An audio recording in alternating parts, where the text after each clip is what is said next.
Alright, welcome ladies and gentlemen, goblins, orcs, tieflings of all ages, to another Sunday night edition of Goblins Under the Stairs. Oogie boogie. No, I'm not a ghost, this is still me, Nate Gonzalez, name Moonlight, your DM.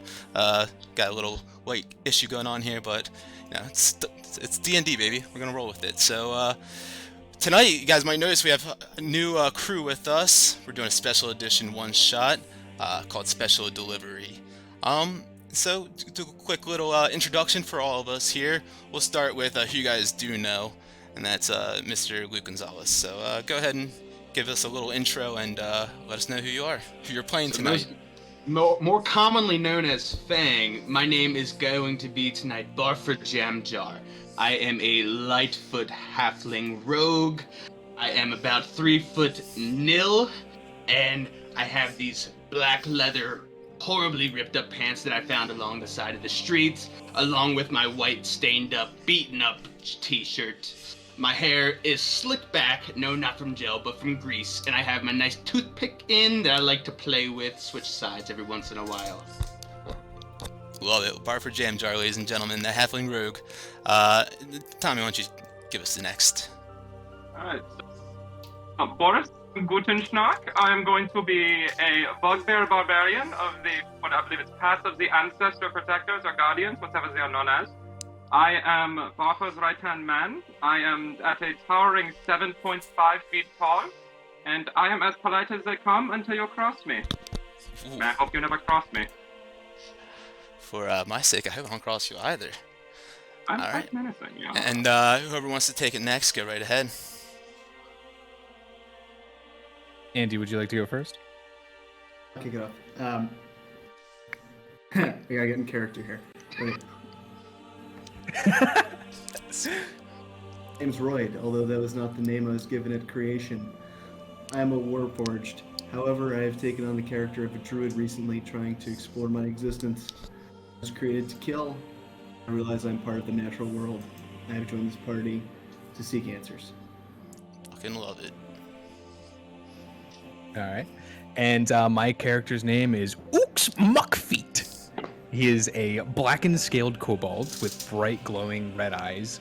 He's standing proudly at a height of 2.5 feet. He has a wide, flat-topped head, tapers down until his narrow snout. He is wearing a large cloak that lays over top his some ripped garbs and exposes a magnificent elven chain underneath. And he has 2 sheath daggers that look pretty big for him at his side.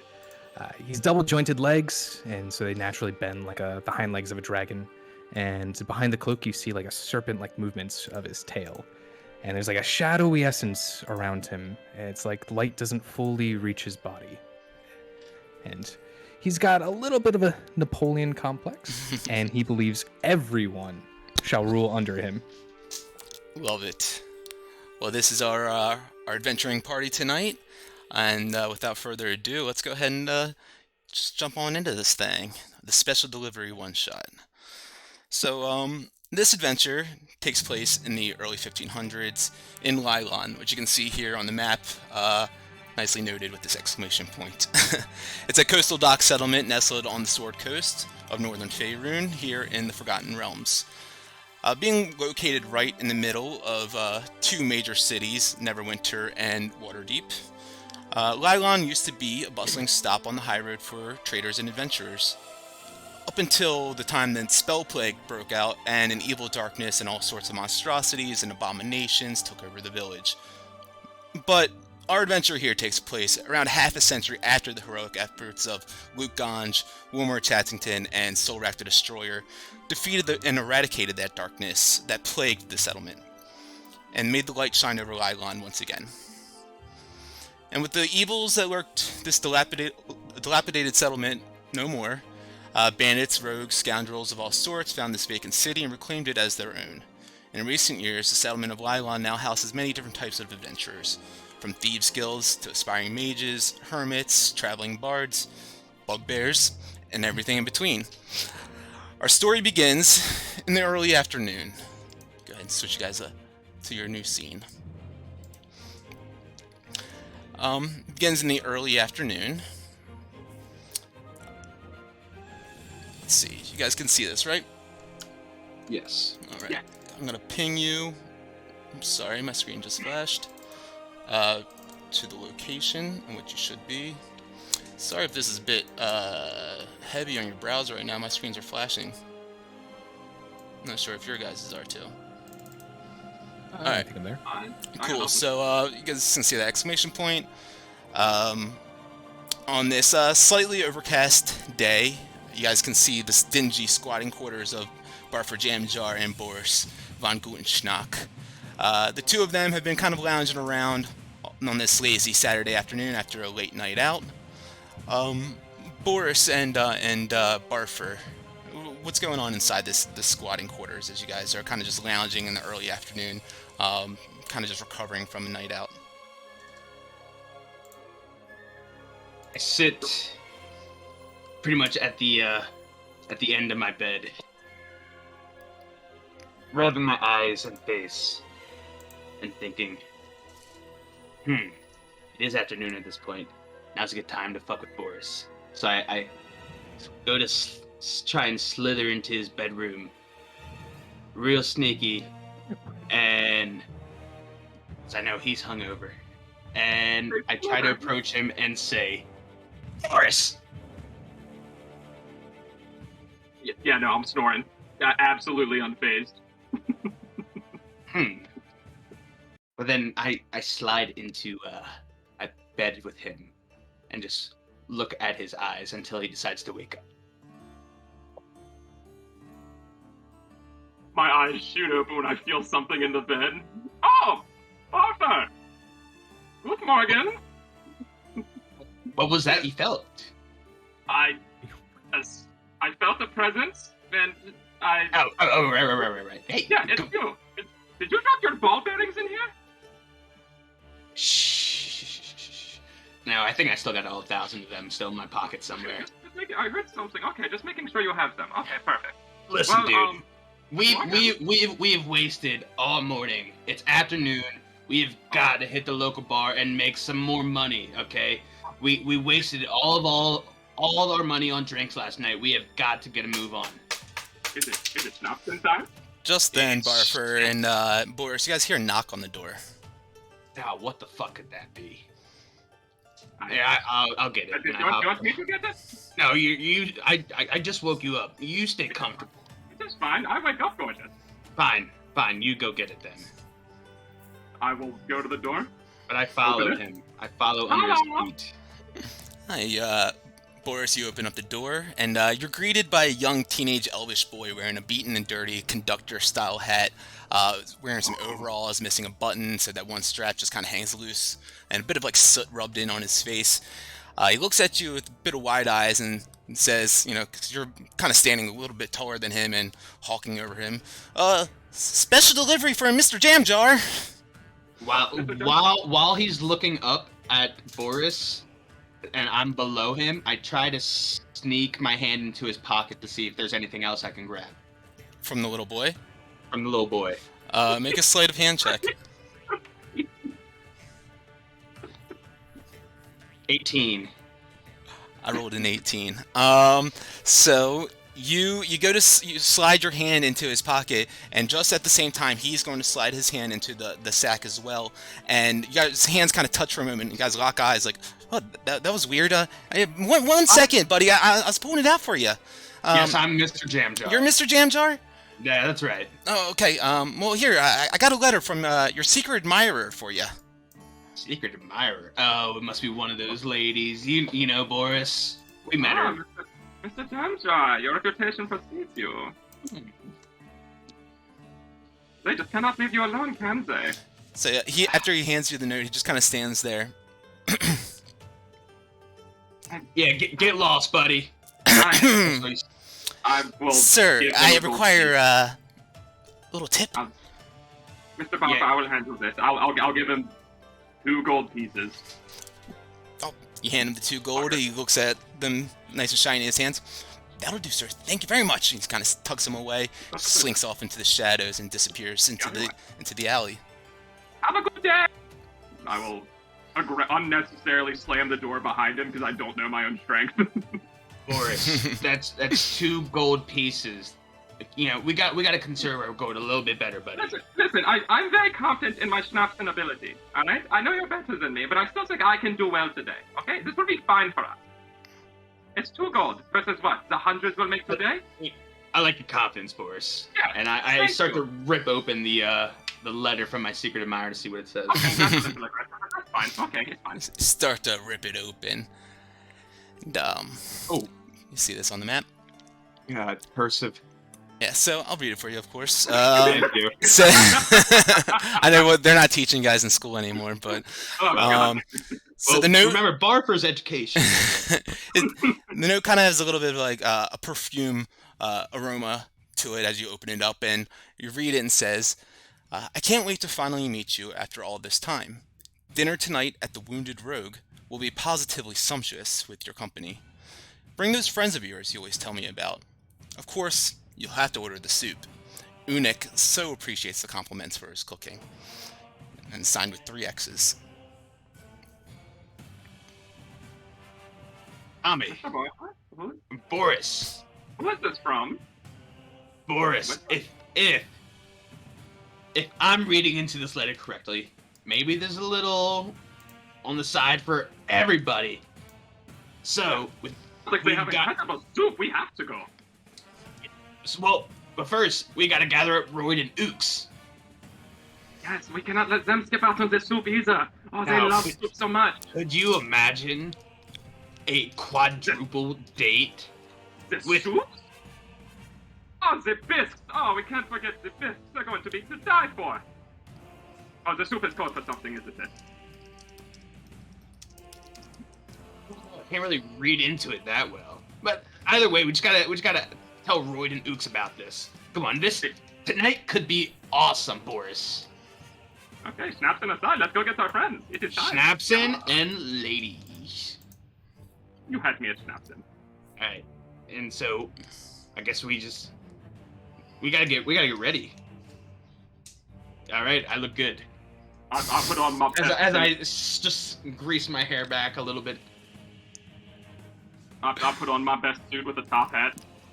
Overly polite bugbear reporting for duty. Now let's go get him. Love it. It's fine. He's doing Mr. Buffer. You guys get all your stuff together and head out the door. You know that, of course, your friends Ux and Royd, they live across the street from you. It's a nice hop, skip, and a jump across right by this fountain.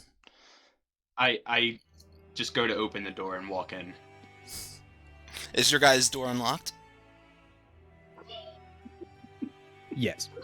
All right. So, inside your squatting quarters, of course, you two are doing whatever you guys would like to be doing inside, but in comes barging in Barfer Jamjar. Oh, you are not gonna believe the letter I just received from, one of my many secret admirers. Long story short.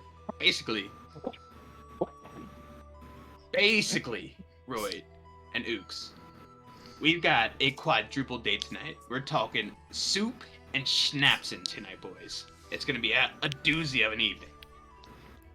The two You know, we're servants of ours. Of me. What is your deal, okay? I just received this letter.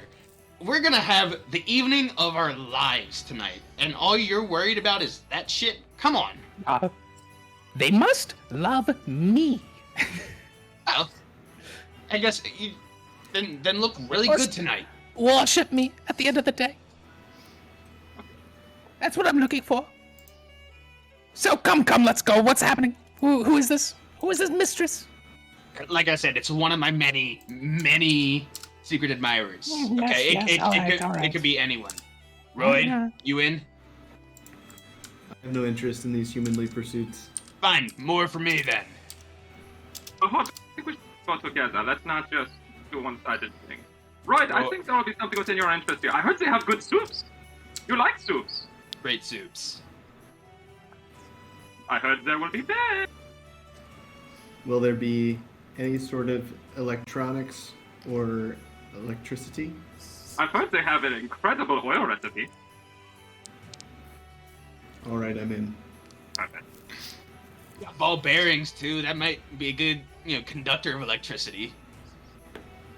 What's this with you and the ball bearings? Oh my god. Okay. You're gonna like the ball bearings, Boris. I keep telling you, when the time is right and I drop the ball bearings, I will believe it's it when I see game it. over. So far, all they've done is make me twist my ankles around the house. So, I mean, when they finally come to play, then by all means. Okay. Well, anyway, gents, you guys might want to get dressed. I mean, like, I know I look. Always dressed. I'm saying, like, Very sharp, yeah. I mean, you look at me, you dress for success, okay? This is a lady killer for the evening. I think you might want to take some notes. Roy, do you wear clothing, or what exactly do you look like? I was also wondering this. Royd has no clothing on. Royd is just wood and metal. You're like wood no- inside no of metal, essentially, right? Correct, yeah. So maybe we get him some shorts. Some Something scarf that shorts? doesn't make. Yeah, maybe that's something that doesn't, like, overheat him. Okay, so wooden. Short I mean, I shorts. would be amenable to shorts. Okay. Can I just like get up like a old pair of shorts I have that are like gym shorts for me? Just bring them back for Royd. Absolutely. Right, I think these are your Wait, size. Boris, I think he needs a hat, too. That'll really bring it all together. I have so many top hats. I was waiting to match with someone. I'll bring my top hat. All right, so you guys getting your I'm not gonna top hat. Saturday's best on? Yep. Okay. Wear the same clothing. Yeah. Oops, are you ready? Yes. I pick my not as stained white t-shirt. Not as stained. Still wears the same thing, ragged clothing. He doesn't care. Love it. Yeah, the place named the Wounded Rogue. You know how nice could it possibly be? So you guys get all your things together, and I believe, guessing that you're gonna be heading out to that destination. To the Wounded Road, boys. Alrighty. So you guys, like I said, it's early afternoon. It's probably about happy hour-ish time right now, so it's a good time to be going to a tavern, right? You guys begin heading your way to the northwestern part of town, or the northeastern part of town, rather, where you guys know this little hole-in-the-wall tavern to be. I'll go ahead and set you up in there. And approaching from the muddy street, let's see, let's make sure that this map approaches first. Yes, you guys can see that, correct? That's still loading, but we're getting there. It should be right there. Like a little like It you. should. A lot of it should be black. Yep. It is. Cool. All right. So approaching from the muddy street in the wrong part of town, the Wounded Rogue is certainly not the first place on anyone's top 10 bars on the Sword Coast list. In fact, it's probably would merit inclusion on Fantasy TripAdvisor's places sensible people should avoid at all costs list. You can't see through the grimy windows as you guys approach this tavern, but you can imagine from the crooked door on the exterior, which looks like it's been knocked off the hinges once or a dozen times, and the ramshackle appearance of the rest of it, how it kind of looks like it's falling apart a bit. Inside, it probably isn't going to be much better either. Before entering, I do one of these, like, smell my breath. Okay, not the worst. We're doing good. As I kick open the bent-in wooden door, it's kind of like a cowboy saloon, and I just look around and scope out the best-looking girl, and I'm thinking, that's the one. I think I remember. Kick open the door and almost falls off the hinges. It's kind of just like makes this awful creaking sound. You get inside, you enter this tiny tap room, and you get hit in the face with the smell of like burnt socks, just kind of assaulting your nostrils. But once you kind of get past that, you guys can all kind of move in here now, move your tokens if you'd like. You can see just these 4 small tables that are situated in here. One of them occupied by 2 customers who seem to be slumped over, heads not picked up at all, and just kind of drool pooling out of one of their mouths. And there's a small bar, of course, on the opposite side of this hole-in-the-wall tavern. You guys see a scraggly female dwarven barmaid sitting behind the bar. She welcomes you all with a toothless grin. and a quite beady-eyed stare. Hello there. You fancy an ale? Oh, that's your secret admirer. She's I, quite delicious. I don't think she's the one I hooked up with. I don't know. She's got quite an aura about her. And I look around, and where I'm at, I look to the people to my left, and I'm thinking, did I hook up with you that one night? Kind of look at him. You can't see his eyes, so you can't directly see what they look like, but you're thinking probably not. Unless, you've had your run-ins with a bearded dwarven man and a scraggly half-elf. I feel like we totally made it hooked up, because it certainly wasn't with that barmaid. The bald, bearded dwarven man kind of looks up at you. Marissa? I remember that voice. It's Jam Jar again. How you doing, man? It was a glass, not a jar. Oh. Good one, man. Oh, you're not Marisha. He kind of just slumps his head back down, lying right into the puddle of saliva and drool on the table. Well, gents, I feel like we may have got stood up. We might as well get a beverage while we're at it. So I mosey on up to the barmaid. Yeah, Ooks as well walks up to the bar and goes, hello? Hello.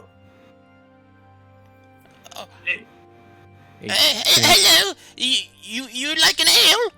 Unik is also stewing up some soup in the back there if you're a bit famished. Soup? And so I recall from the letter, and so I'm thinking, maybe she's in the back. And I slide into the back. You go to slide in through the back. Yeah. You start moving on back there, and Karlga, the barmaid, she looks at you. Oh, no, that's staff only. Unik is busy back there working on his stew. Yeah, no, I was told to go check on the soup. If you'd like some soup, we have some for you. It's just 2 copper for a bowl. Alright, whatever, I'll sit down. Hey, make it around to ales too. Yes, also very I much think we like got the stood soup. up. Right, get over here. Get some soup in your belly. You're so far away. Come over here to the bar. Get some soup. Royd's sort of standing off in between tables awkwardly, and he says, of course, I have no need for nutrition. And he kind of examines a flower growing out of his arm. So, if they have some oil, would you like me to bring it to you? Is the oil organic? I will assure it is. Would you prefer organic, or does it matter? Yes. Please ask them, Boris, and then I'll join you at the bar. What's the bartender's name? Karlga? Karlga. Excuse me, Miss Karlga, do you happen to have any oil by any chance? Any type of lubricant thereafter? Oh, they say that the dark ale will get you nice and loose and lubed up. We have the Okay, dark and the darker ale. The darker, I'd consider that some good oil. Okay, you know what? I'll just take the dark ale and see if he takes it. Is it organic? Would you buy it if I said yes?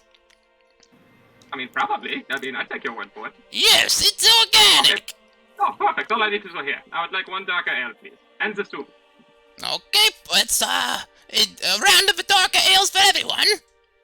Okay, cool. Everybody will get darker ale. Yeah. All right.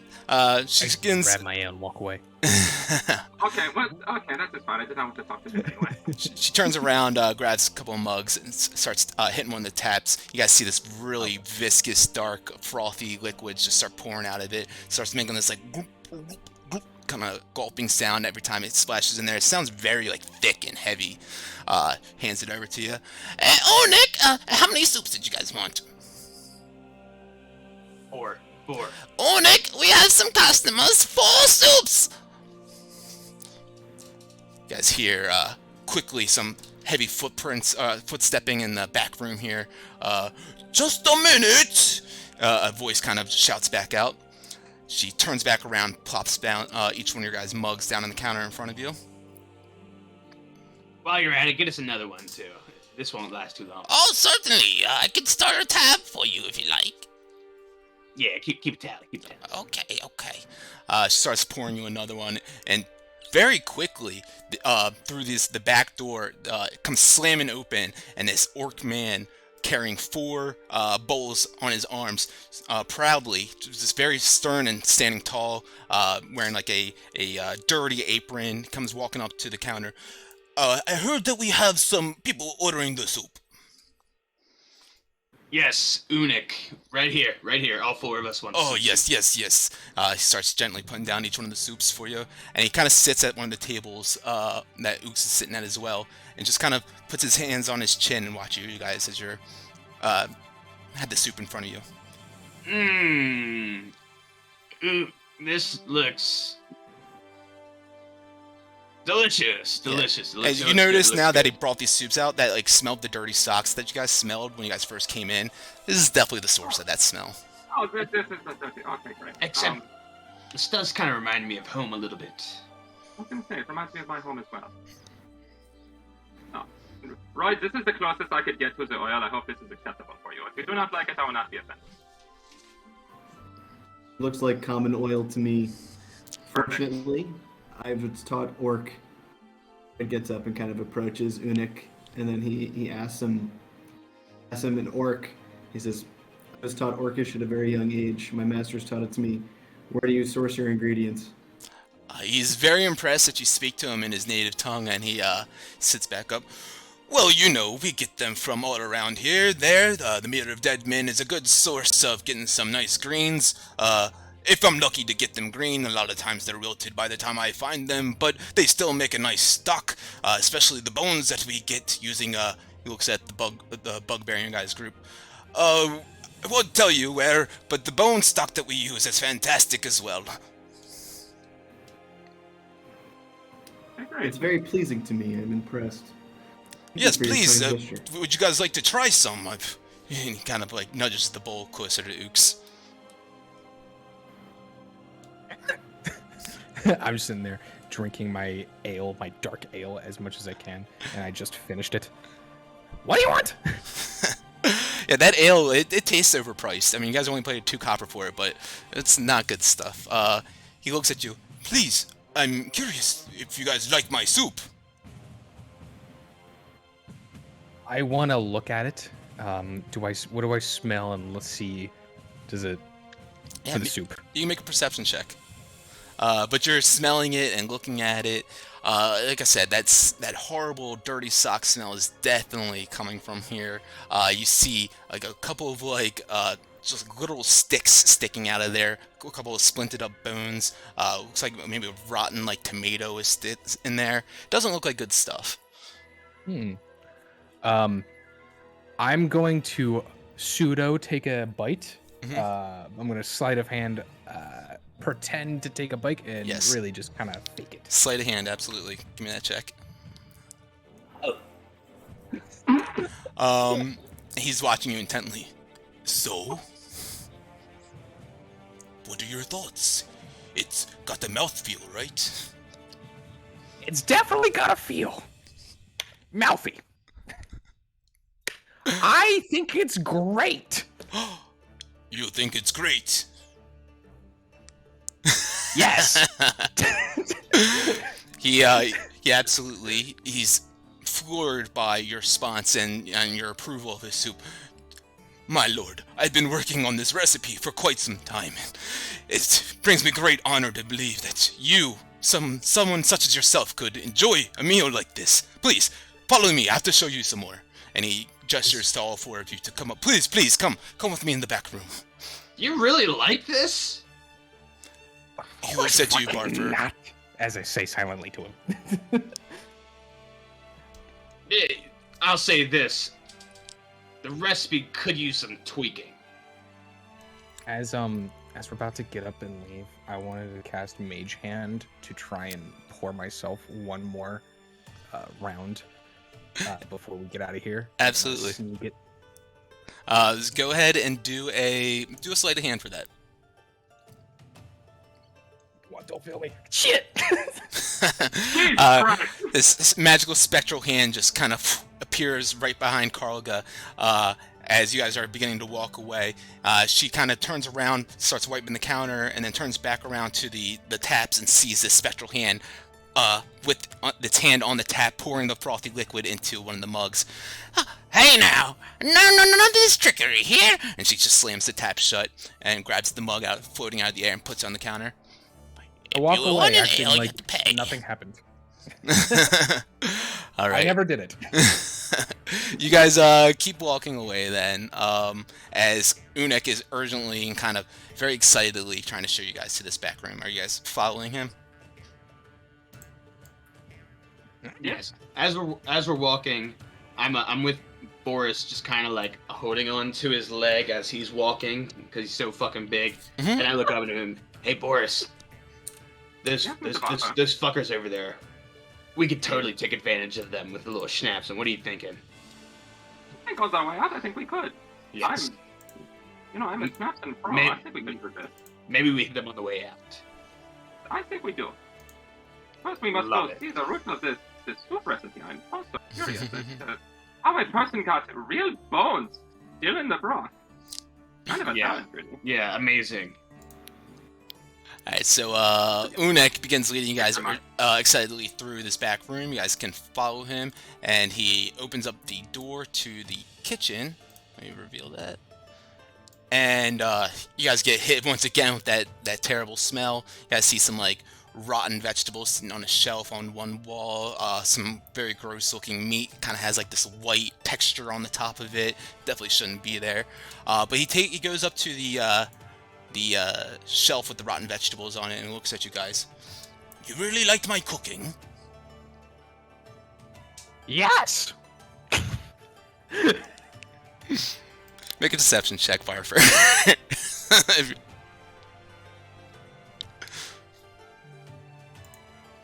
Do you want me to roll or? Barfer. Yeah, 20. Alright. It's like, Alright. I don't believe I saw you take a bite, but I believe you. You must have had a little bit of it.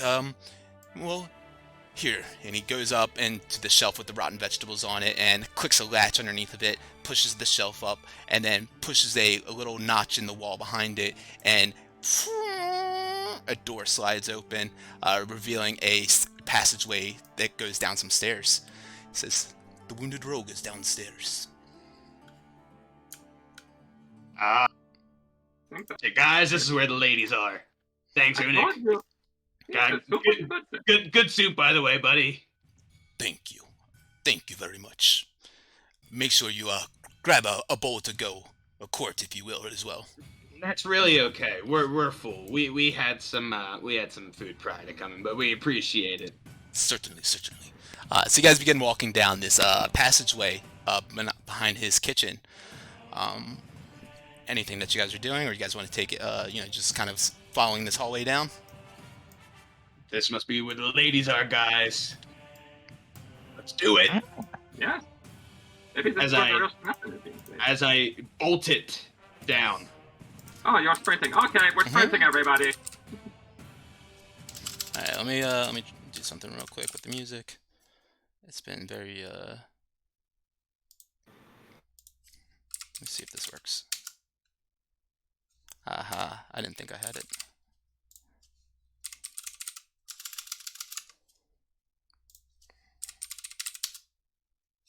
Alright, sorry. Track. I don't even know where we are now. Let's do this.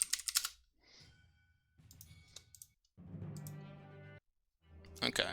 Sorry. That'll work. Alright, so you guys keep on going down these stairs. Blah blah blah blah.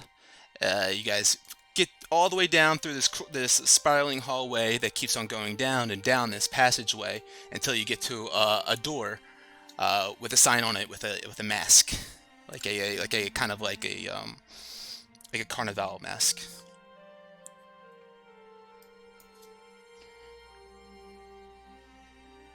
Where the fuck are we? Remember, we're here for the women. Loyal servants, you mean? Yeah, who are the women? That's a good way of looking at it, Ooks. They are Right. loyal servants. My I loyal rebuke that. servants. You get anti-inspiration for that. Ah! I'm just being my character. I know. All right, so you approach that door. What's happening? I give him the old, like, dun dun dun dun dun dun, dun knock on it Bump bum bum bum bum. as I climb up on Boris's back and like just kind of dangling on his shoulders. All I mean, right. I can just lean you into the hall. Here, you can make eye contact. I'll look away. You just I'll kind of lean knock in. on the door a few times, waiting for something, and you just hear like some like chattering behind the door, some harp music playing as well, but no one seems to come to the door for you. Away, out the way. Is it a lock by any chance? Is it a what? Is there a lock on there? Oh by no, any it's chance? not locked. Yeah, no, it's yeah. You guys can just push it on open if you'd like. I'm opening the door. All right, you push the door open, swinging on open, into a room with much more refined elegance than the room upstairs. Let me see if I can actually put on some bard music real quick. You guys hear that? My neat- loyal servants, I have arrived. As I say, as I walk in. Can you guys hear this in your Oh yeah. Yeah. Let me mute this tab. Cause I got it playing twice on my shit. Cause I I got don't two. even hear it. Let me turn it up a little. Can you hear that? I do not. Should It be might- coming it from might your be on me. browser. Yeah, Oh, that's why. all good. Alright, so you guys come on into this room with a much more refined elegance, as I mentioned, than the room above. It's very apparent upon entering, polished with its polished wooden floors and stylish leather chairs that accompany this beautiful cocktail bar. Hushed conversations permeate the room and are intertwined with the dulcet tones of an elven bard playing the harp. That makes it extremely difficult to eavesdrop on any of these conversations. The people reclining in their chairs, of all different races and types, have a certain hard edge to them. I spot out the most, or I'm looking around the room to find the best looking girl. Okay, and how do you exactly describe what the best looking one would look like? What makes a best looking person? Oh yes, I'm certainly kidding. Make a glad perception you check. asked. I'm totally glad you asked. When I say best looking, I'm looking similar to the barmaid at the original Wounded Rogue. Okay. A little plumper, if you will. So true Greasy. A nice wart. Fox. Sure thing. As you start looking around, go ahead and perception check. Can I help him with this? 22. He doesn't need it. I don't need it. You begin looking around, and as soon as you need do, you lock eyes with this half-orc woman in these silken robes who begins walking up to you. And she stands upon you, right up before the four of you. She looks down at you, Barfur, and says, "Well." Oh, I'm still on Boris's shoulders. Oh, you are. Yeah, just kind of swinging my Well, feet. she looks up at you and then says, "Well,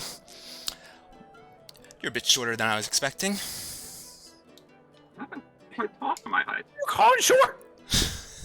Just wait. Just wait until later, honey. How are you? And I kind of do one of these.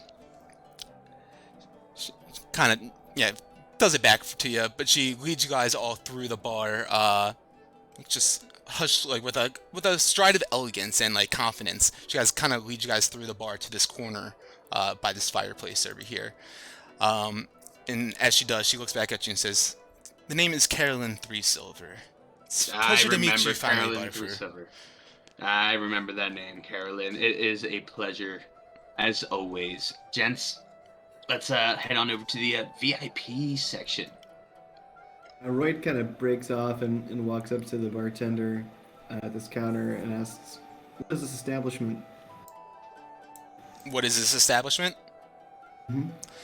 He looks up at you after kind of polishing a mug in front of him. "Why there, fella.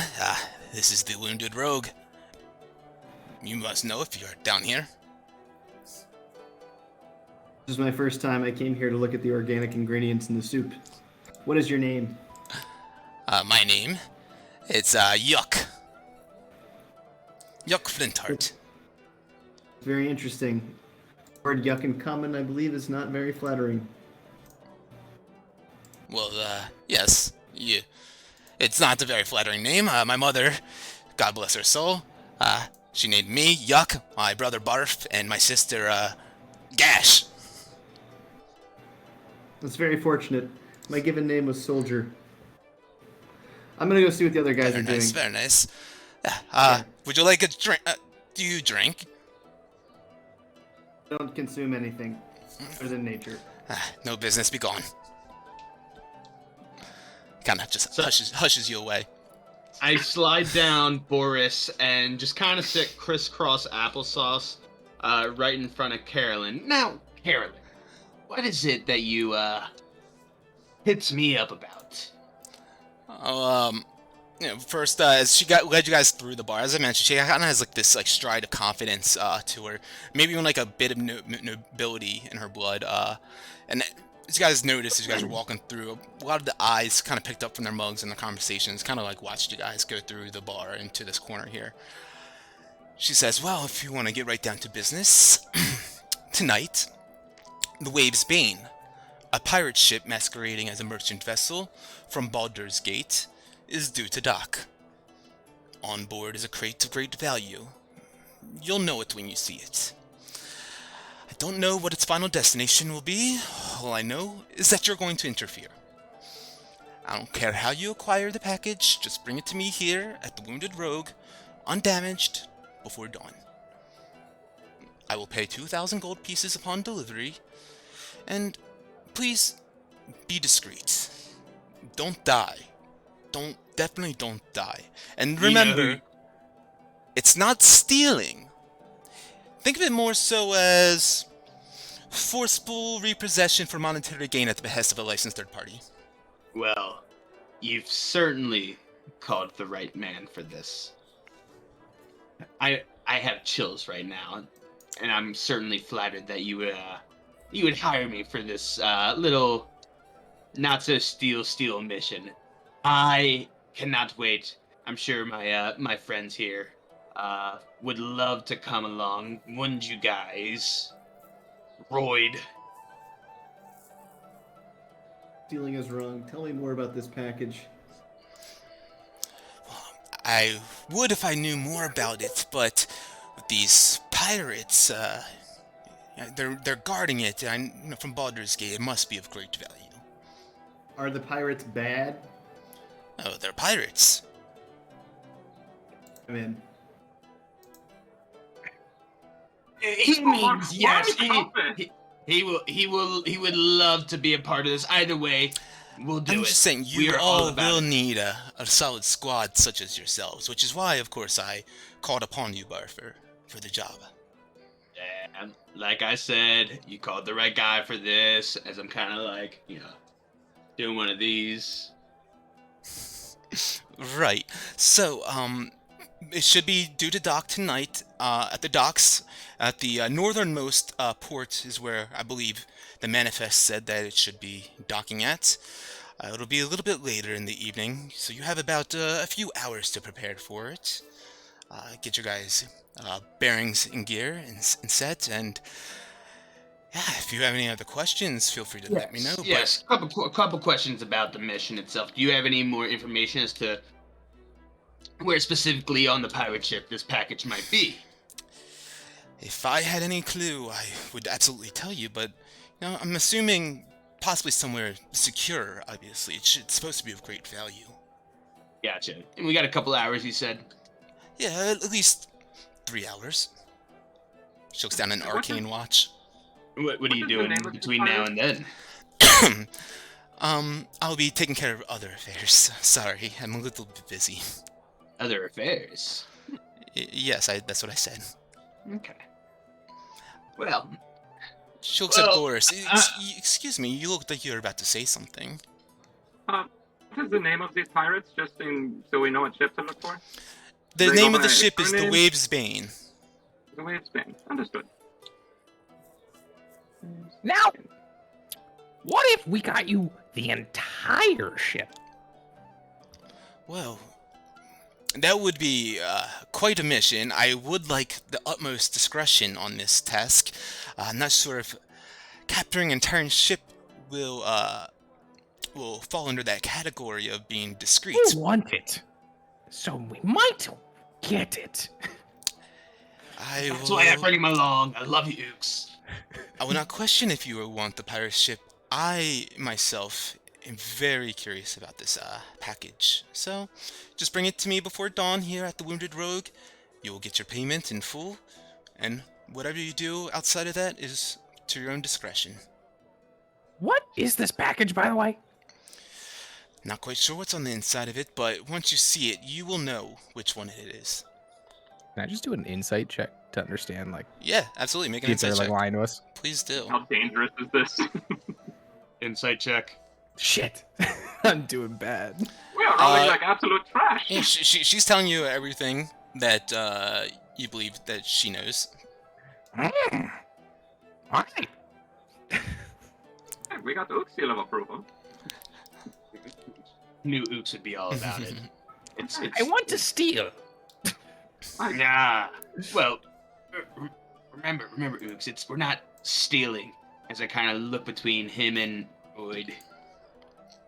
Right. It already belonged to me. No, it's Exactly. It's forceful exactly. repossession for monetary gain at the behest of a licensed third party. Oh, that's what you said at the beginning. You said it so fast I could not follow. You know, It's mine. Dibs. God. Okay, it's. I don't think you can keep this one. Oops, I Mine. think we have to give this one. Okay. Well, we'll cross that bridge when we come to it. It is mine. Royd. Okay. It is yours. Royd, just to reiterate, these are not good people. Okay, so is this okay on the right scale? They're not good people. We're repossessing something that shouldn't be theirs. Any crimes from good people to bad people is bad, but bad people to bad people is an uncharted territory for me. I'll go along. And again, we have the right set of approval. Okay, Bob. A boy, Royd. I knew you'd come around. And so then I quickly turn around to see if there is someone in the crowd that is extremely inebriated. Make a perception check with disadvantage. Can I raise him up so we can do it regularly? Yep, you can make a flat roll if you guys if he's gonna help you look. Oh, my God, Another nat 20! Oh wow. What the fuck are you rolling? Heavy dice. So most inebriated. Let's see. Yeah, you would notice that there's a guy sitting by himself at a table in the back, just kind of like completely leaned back with a mug like sitting on his belly, just kind of like head down every now and then, tilts it back. He has to use it, like tilt his head back with the mug and able to get the liquid in his mouth, and then like he like tilts back forward and he's looking like he's having a little bit of a time. I approach him and I come up to him, kind of acting evenly inebriated. My good sir! I'll be honest, buddy. I am getting really bored. There is not one dime piece in here right now. And you seem like you want to play some cards right about now. Come on, man. Let's do it. What kind of cards you playing? Snaps, and it's my favorite game. Not any good at it, but it's a favorite game. Yeah. I know everyone around here knows it. Father was the best Schnapsen player you've ever seen. You don't say. Yes. Come on. Well, you want to make it interesting and play for a little bit of gold. Well, it's funny that you just asked, because I just made a decent amount of gold, and I'm willing to... God, I hope I'm on my A game today. What do you say, 50 gold? 50 gold? Wow, with your... that's a little rich for my blood. I only call Sorry. it 5. We'll meet in the middle at 10. Alright, 10. Not sure... Yeah, that's right in the middle there, right? Sure, let's do 10. Yeah, I'm sorry, my education is not the worst. Or the best. Whatever. Vocabulary isn't my best topic either. Alright, I'm assuming you have some cards then. I do. I love to carry my own cards. They're from my father, who honestly I've never really met my father, but my mom said that they're from him. tragic story. Why don't you get the cards out and let's get to playing? I got him. All right. And so I'm shuffling the deck and I'm throwing the cards back and forth, and just to make sure we got 12 cards. All right, you guys got your 12 cards out. Start dealing them out to him. He's kind of just still sloshing there, looking a little bit inebriated. All right, so what we're gonna do here, Luke, is we're gonna roll 2d6. You want a 7 or a 12. You can roll another d6 to try to get it, but if you bust over a 12, then you lose. Wait, say that one more time. Roll 2d6. You want a 7 or a 12. 7 or 12. If you you can roll another d6 in addition if you're like under and you want to try to get 12 still, but or 7. But if you bust, if you get over 12, then you bust. Do I get advantage or am I proficient? No, not for this. Okay. Okay, so roll 2d6. 7. Yeah, right away you just get him on the first hand and looks at you. Lucky draw, lucky draw. You go for it again. It's best 2 out of 3. 2 out of 3.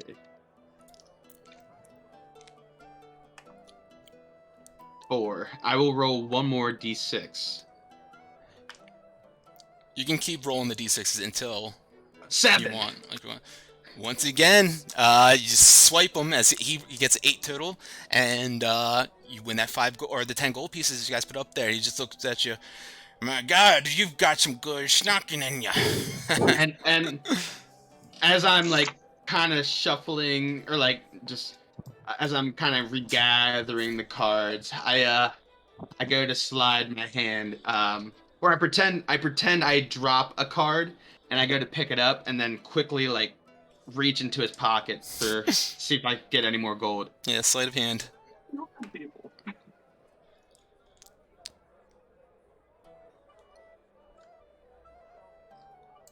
20. 20? Yeah. You reach into his pocket after he's like take another sip out of his mug. You can grab 2 more gold pieces out of there easily. That was fun. And I hope you enjoy the rest of the evening. I gotta get back to my friends. As you he I'll says talk for goodbye to you and starts sloshing into his drink again. As you're about to say goodbye, you look up to the bar and you notice just recently walked in a bugbear, just kind of sitting with this dark clothing at the end of the bar there, and looking kind of ominous. And he's just kind of sitting there. And he kind of looks over his shoulder and looks back at you as you're playing this game. And he sees you steal the gold out of his pocket. Kind of gives you a nod of approval and then looks back to his drink. I walk over to him. You're a strapping fellow, aren't you? The name's Jam Jar. Bar for Jam Jar. How you doing? Johnny? Are you? I think you're muted. Oh, let's see. You guys see this bugbear who's about 1 foot tall, 450 pounds. No, I'm kidding. He's got 4 arms, 1 leg. He's wearing a spinny propeller hat. My friend, you're so like a top. You hear me now? Now I can. You hear me now? Yeah, you sound a little off there, but yeah, you're good. Okay. Hold on. All good, brother. Sorry. All good.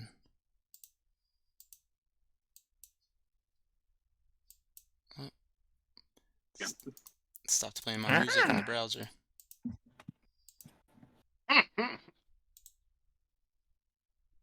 He's quiet. He's a quiet one, isn't he? Whatever Maybe you, I was. whatever you did that for that one moment, we could hear you for a second. Maybe I should try speaking a different language. Maybe he knows Common. Let me try that. Well, you do have a bugbear with you as well. Here's a hello, bugbear here. Fluent in the language, if you can believe it. That's right, Boris. Sorry, I forgot. Yeah, how could you? I'm only 5 feet taller than you, looking down at you at all times. I forget to. It's okay. Hello? There we go. Yeah, buddy. Right. All right. So what the hell just happened? You're sitting at a bar. I just walked into the Wounded Rogue, which is a hidden bar, like a speakeasy underneath of a very dirty hole in the wall bar.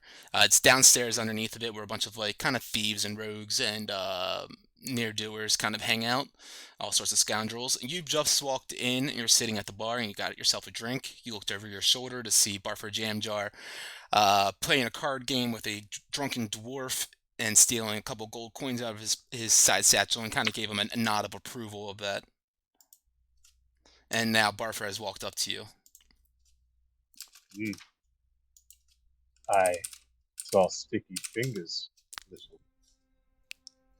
Yeah, Sticky Fingers, that's what they like to call me every once in a while. Bar for Jam Jar, Sticky Fingers. Fort Sticky Webbers. Got it. Sticky Webbers. I love that. What brings you to this town? Well, we were, I was supposed to meet a fellow lady here. And we got to talking, and it didn't unfortunately go the way I wanted it, but, you know, actually, now that I see you, and I'm kind of staring you up and down, you're a pretty, like I said, strapping fellow. We're always looking for another person to come along this mission. We can talk about it on the way there. But, what do you say? You want to make a couple extra gold pieces, huh? Well, they say the enemy of my enemy is my enemy's enemy. Nice. Yes. Hi. You're right. Okay, great. So, you, do we have another bugbear friend? Do I have a brother? I have a sister. Her name I look at Boris. is Jessica. I would love whispered to join. I whispered to Barford, is this why I asked if his sister is single? Is this my time to shine? What's your name? Big fella. I am Winston Chatham. Of Winston Chatham. Chasm? Chato. Chato. Yes, bird friend. Hi, Winston. Do you swear your loyalty to me? I swear my loyalty to the darkness. You That is do me. seem Wonderful. rather not You- fair. Looks like we've got another acquaintance. Perfect. You swear loyalty to Darkness. I am Darkness. It is great. Let's go. Beautiful, beautiful, beautiful. Well, I'm thinking, you guys maybe want to start heading north to this, to Baldur's Gate to try and scope things out. Whoa. It's from Baldur's Gate. Yes. It's some pirates, my guy.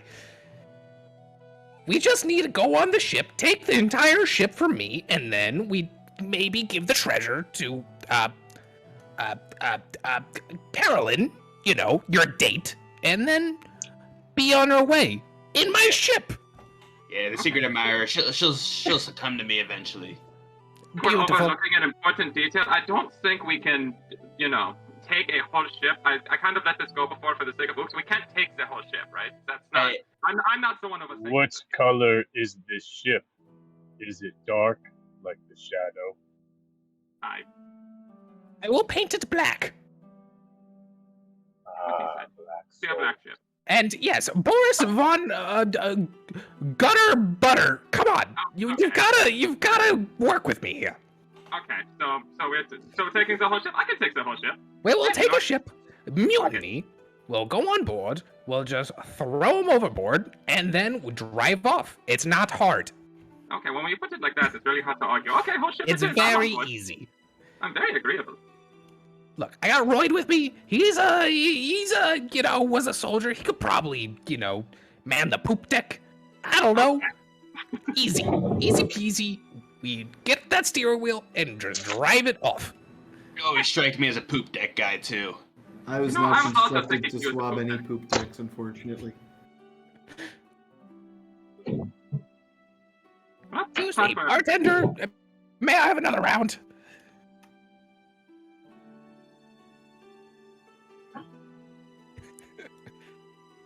So, where are we going? I don't hear you, Nate. My bad. Yeah. So I said, happy hour is ending soon. So if you all want to get another round in, we can put that in for you quite quickly and get you guys all that special still. Well, if it's ending soon, give me the strongest thing you've got. You want a soul rack? Yes, I'd love a soul rack. Haven't heard that name in quite some time. I'll fill one up for you. Royd approaches the counter and he looks at Yuck and he says, Yuck, we're acquaintances. What can you tell me about Carolina? Carolina, she's well respected around here. Of course, being coming from royalty that she does. The heir of Neverwinter. Heiress of Neverwinter, rather. She works all sorts of jobs, though, and people highly respect her, very much so. Is she an individual that we can trust? As far as I understand, as much as anyone else in this tavern. Fair enough. I would imagine being with a chick that's the heir to Neverwinter.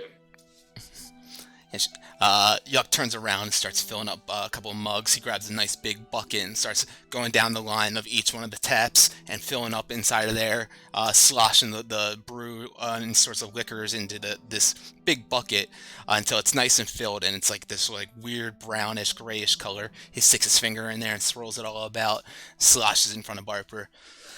One soul rack. Haven't done that in quite some time. You got a tall bendy straw you could throw in this bad boy to complete it. Sorry. Turtles. I reach over and take it. You're right. As I kind of hug the whole thing and just send it on back. Alright, Constitution saving throw for you, little barfer. Cause you might be a little barfer. 8. Oh, yeah. Yeah, you go and slash that back. 9, not that it matters. You go kick that thing back. You're trying to finish the whole thing in one gulp, you said? You're unsuccessful. I don't think I said that, but yeah. You try to put it down, just trying to show off in front of everyone, especially your new bugbear friend here, and it just kind of comes up a little bit. You swallow it back, into the bucket. You swallow it back down, act like it never happened, and you just kind of put it back down, feeling a little sick to your stomach, just a little bit. You're gonna be having the poison condition for the next hour. Disadvantage. Alright. Papa, you alright? Poison. Need a Pat 10 him. con. I pat Need him a on the 10 back. con. I pat him on the back. Barfer, you drink like a pussy. Well, And then I you know take what they it, say. You are and what then you I eat. drink it. Vomit and everything. You make a Constitution saving throw. I gave myself guidance. Okay. Listen, I love you. Hell yeah. Con save. With a D4.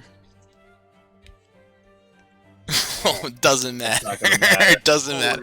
Yeah, you put it down and you make a face like it didn't bother you at all, but as soon as it hit your throat, in the back of your mind you're like, I just made the biggest fucking mistake of my life. Why did I was just trying to show off in front of these new guys. That wasn't smart. You kick it back. You don't get poisoned, but you feel fucking sick to your stomach, man. Like at any moment you could vomit. That's for sure. But I kept it down. You kept it down. And that's See, that's how I got my name, Winston. Barfer Jam Jar. you had sex with jar of jam? Good for you. I do like jam. I'm glad it fit. He looks at you guys. No fit. I rest my head on Boris. It's a great Mr. Bopper. This is good. Can I look at the bartender and like silently be like, I want to try it too, just to see how it goes? Be like, I'd like to try one. This looks fun. I would like to try it. Are you certain of that? I'm like excitedly like, this looks like great. Yes, let me try it. All right, sure. He does the exact same thing. Grabs another bucket and starts filling up tap by tap, and then grabbing some bottles of some liquors, puts it in front of you, sloshes it up with his dirty ass fingernails and hands, and bottoms up, buddy. Boris, this one's on me too, buddy. I won. I won big and snaps tonight, baby. You did. You are puking on my furs. This is overkill even for you. Okay. I tap him on the back and cast guidance for the con save. All right. Yeah, you start chugging. You try now. Go con save with the D4 for Boris. You are far too kind. Okay, con save. Wow, we all rolled like junk. Okay. With D4. And then where's the D4? Yeah, you get it. Bugbear, strong. So 12 total. Kick it back, and you're like, I'm a little curious about this. They both got a little sick over it, looking a little woozy. Let me see how I can deal with it. And you just start kicking it back, chugging this thing down. You get some of that brown, grayish liquid pouring down your fur of your face, kind of sopping into it. You put that thing down, man, and you slam the bucket on the counter. You do whatever you please. Oh. That was refreshing. Another! No, I'm kidding. Do not get me another one. That one was more than enough for the entire day. I'm so good. If I do this for everyone in the bar, we're going to run out of liquor before the night's over. Yeah, liquor! Barfer! I know her! You guys want to close out your tab? Not really, but... You know what? Throw Winston's on mine, too. You guys want anything? Yes. He wants a soul rack too. You like another? Oh my God! I'll go fill one up for you, sure. Goes down the line, filling it up. There is the bucket in front of you. I tell you guys, I'm gonna be cutting you off after this. That's for sure. Constitution saving throw. Yes, please. Great. You look at. Actually, just tell me exactly how you do it. I finish it in one gulp. Yeah. And then when I exhale, I do like a big mushroom cloud of like smoke, and then look at him one more time. One more, please. That was impressive. For a kobold like yourself, I have to admit that was quite impressive. But I was honest, being quite serious when I said I'm cutting you all off. Those are quite hefty drinks. No worries. Fucking Barfazon John blah blah blah is taking the tab, and I walk away. He kind of just looks at you, Jam Jar. Hold on. We got one more guy. Sorry, sir. Royd, this seems like the consistency of beverage that you're typically into. You want one too, man? Come on! It'll make the adventure funner. Hey, not that bad. It's close to oil. Although I don't need to consume any sort of beverages, it seems like an important piece of the fraternity. Pour me one. One for Solric! Ring that bell! You see him take his like nubby fingers in hand, just slams his forehead down. Yeah, you're fucking kidding me. It's always with these out-of-towners. Goes up and he starts filling it up for you and puts it in front of you. He looks at you up and down.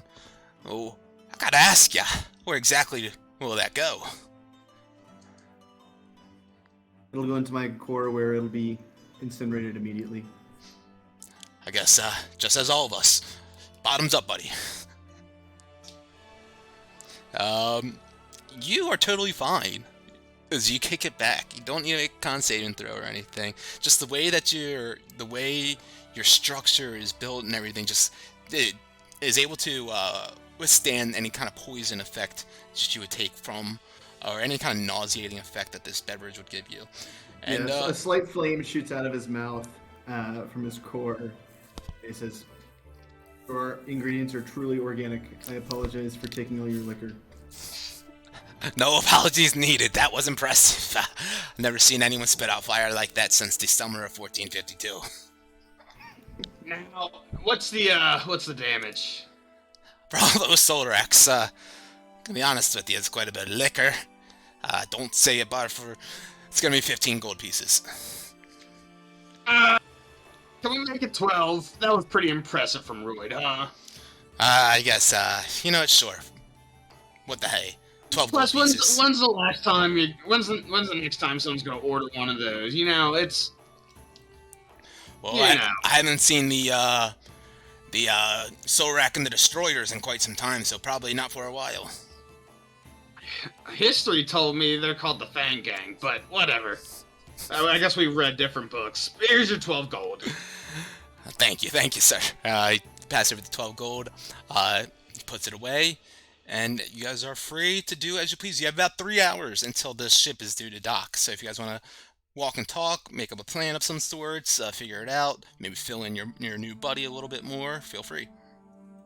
Do you guys want to leave the bar and do this, I'm assuming? I feel like walking and talking wouldn't be a terrible play call to kind of get a move on. Boris, I'm hopping on your shoulders, man. Come along, Barker. Yes, I was fully prepared. I'll scoop him up like a baby and just like cradle him as we're walking out. Just kind of like, actually, I'll like princess carry him like in front of me. Just like pull him out. Like, come along, Mr. Barker. It's okay. Well, Boris, all the 12 gold I made, spent it on them soul racks, but I guess we broke even. Yes, we did. We did not take a loss. This is actually a good string for us. Nice. We made a new friend. We made our friend Winston. Yeah, your brother from another mother. Yes. We always love more bugbears. Wonder where he came from. Yeah. Well, you guys, no, don't you puke on my fur. I swear to God you're walking if you puke on my fur. Just try and not waddle as much. Okay. I'll walk so slowly. you guys, Ooh, you did not bat an eye. You even made smoke. we need to name some drink. thank you for the subscription. Whoever that was. Can't dodge it. Love the name. Alright, so you guys make your way out of this. You guys make your way out of the wounded rogue, out of the basement, up through the hole-in-the-wall tavern, say goodbye to Karlga, close the crooked door on the way out behind you, and you guys are out in the streets of Lylon once more in the early evening. It's about 6 o'clock in the evening now. Ship is due to dock, and they're at around 9 or so, 8:30 or 9. So like I said, you guys can go back to one of the places, or just walk and talk, and come up with a plan of sorts, but yeah. It is yours to do as you please now. Mr. Barfer, what do you say we sober you up a little bit, get back to the place we can map out a plan from our apartment? I think that would work best in this current situation. Really sounds good. Okay. So, everyone going... Yes. Good. No, I was going to say, Winston, we're going to our apartments. If that works for you, we'll brief you on everything that is happening.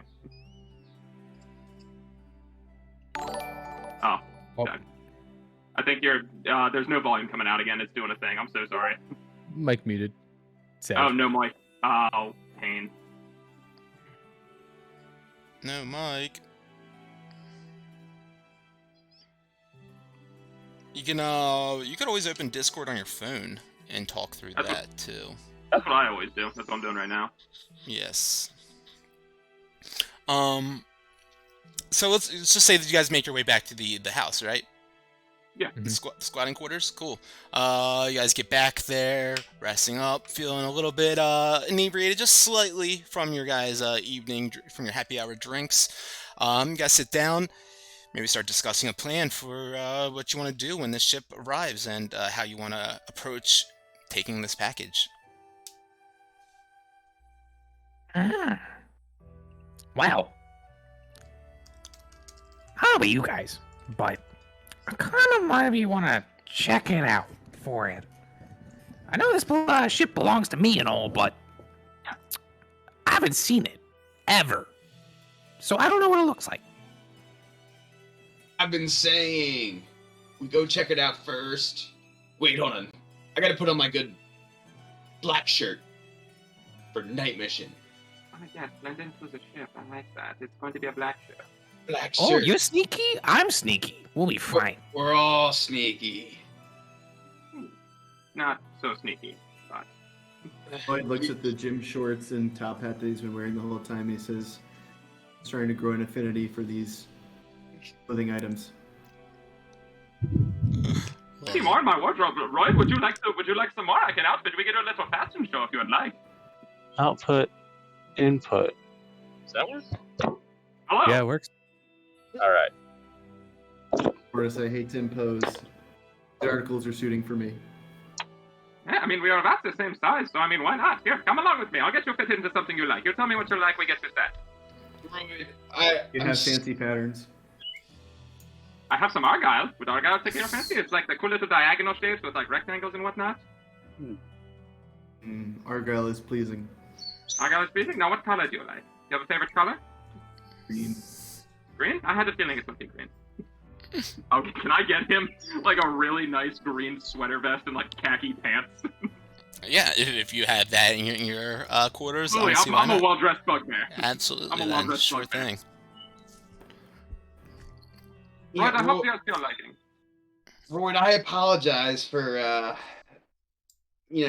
the other three mistresses not showing. I guess they called out sick. In the meantime, however, I must say, you looked tremendous tonight. You really did. Thank you, Buffer. I am a genderless construct, part of nature, but I have no future in this world. I appreciate your concern. Excellent friends do, He man. is That's what very friends do. gloomy. I love it. And I Yes, it rub seems his like you two back get just along. a little seductively, but not.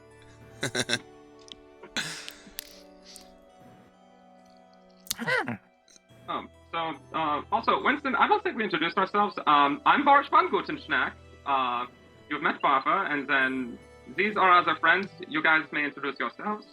Ooks Muckfeet, I am your lord. That's Oots. I am Okay, darkness. Francis. You see like a 2'6" kobold who looks absolutely weak and can't defend himself, and he's just acting all high and mighty in front of you, kind of like the world is his. And yeah, that's his whole shtick. Love it. Like the darkness, you make me happy. I pat him You- on the forehead. You can also see like the shadows kind of like are like kind of part of him. He looks very like light doesn't hit him directly. He's very shadowy as a I love as it. a kobold. So Hell that's yeah. why he's playing into it. My name's Royd. I've attuned myself with the natural world that is just created to kill. Hang out with Ooks. He has a lot of ideas. I do not. We make a good He's my team. servant. Servants are good. I am Winston You love- Shadow, and I'm ridiculously pale for a bugbear, just like kind of like a polar bugbear, and my eyes are blue and the pupils are ridiculously large. I lived in the darkness for years, and now I come up to I hunt, was born in the darkness. pretty much. I asked what village you're from, but if you were born into dark, I don't think we are from the same village. Okay. Have you I ever don't heard really of- know. Like a hamburger. Have you ever heard of Undermountain? I have, and I am not from there. Okay, so that's where you're from. I know mountains. You must be under it. That's a Under. good point. You imagine it as you guys have made your way back now and have settled in, exchanged some clothes and given each other something to wear and kind of talked to each other a little bit. It's about 2 hours until the ship is due to arrive and dock. What is on this ship? My ship. Oh, What yes, is it on good. my ship? Yes, my ship. Yes, my ship. What is on my ship? Basically, all want it. right, enough, you two, enough. We gotta, if we're gonna do this right, we gotta stick together, okay? Oh, God, too much bickering. This is making my head hurt. Or is that the soul rack still? I don't know. Mr. Buffer, I got you The some water. existence are meaningless. Oh, thank you. You share the ship. Thank you. Yes, we will share my ship. Well, I So was thinking. you guys have really can enlightened go him in on his the answer, on his question. No one has answered his question yet. There is a ship coming from Baldur's Gate, and in the heart of it, there's an item that some orc woman mistress of, John Jib needs. I Carolyn don't Priest, care about I that. love her. It's important to note that Buffer is trying to, as you say, get it in. So we go to ship, get blood of ship from its heart, and inject it into Boffer's PP, so he get big. So then I plant my seed in Carolyn, right? I think that is the long and short of it. Yeah, okay, Winston follows. He's totally on board with this. That was easy. Yeah, I'm liking this other bugbear too. Yeah. And so I imagine. As long as at the end we take this ship and we paint it black. Yes. Yes. Of course. I Yeah, imagine when I sober up, here's what I'm thinking, Boris and Winston. Just for my fun. Can you guys hold one of my hands and just swing me back and forth? I don't see why not. Winston, you get the right arm, I'll get the left. Yes. This may hurt, but hopefully Can we you are swing him? happy. Yeah, Can we swing I him just- way too hard? make it's a athletics bugbear checks if you guys way. want to. Both of you guys make athletics checks. Oh, yes. Athletics. Yeah, this is a big old bugbear spit. Like, it's like it was a bugbear in between us. And another nat 1. Okay, this is. I got a light today. Boris's side goes way higher as he lifts up Jamjar. You guys almost like rip him in half because Winston wasn't ready to quite throw him up as quickly as Boris was. He just kind of like flies up in the air just a little bit taller than your guys' height. Wow! Slams down onto the ground. We will work on that. We will work on that. That Yeah, was fun. nice little. I had a good time. That could be a cool little move that we do when we're slashing and bashing. I was gonna say, we could definitely use this in combat. I think this is very doable. I think we call it toss the little man Toss the little. I was thinking toss the as little hard as we can. at the So enemies. maybe he hurts himself. Or he should toss a little man as Yeah, hard I as he can- can until he hurt himself. I can't sign off on the last part. I do not want him to hurt himself. But if we hurt the other people with it, I'm on board. I like Jin. that. This conversation's veiled in combat strategy, however, I think it's important that we devise a plan for the boat. I feel like it's pretty tough to devise a plan at this moment until we actually see the boat. What time of day is I it? concur. It's now. What It's if like we- it's like 7 o'clock at night now. What if we Oh, take man. over the docks and we act like the dock keepers, and then sneak aboard? Illusion magic is a thing of mine. Ooks, I love you. I love you. Thank you, servant. No. Thank Worst you. Case scenario, I welcome. can Jujab. always, and I fly up the air 30 feet and fly back down with my boots, doing like little wings on them. Do that. You're a flying bugbear? They call me a flying bugbear.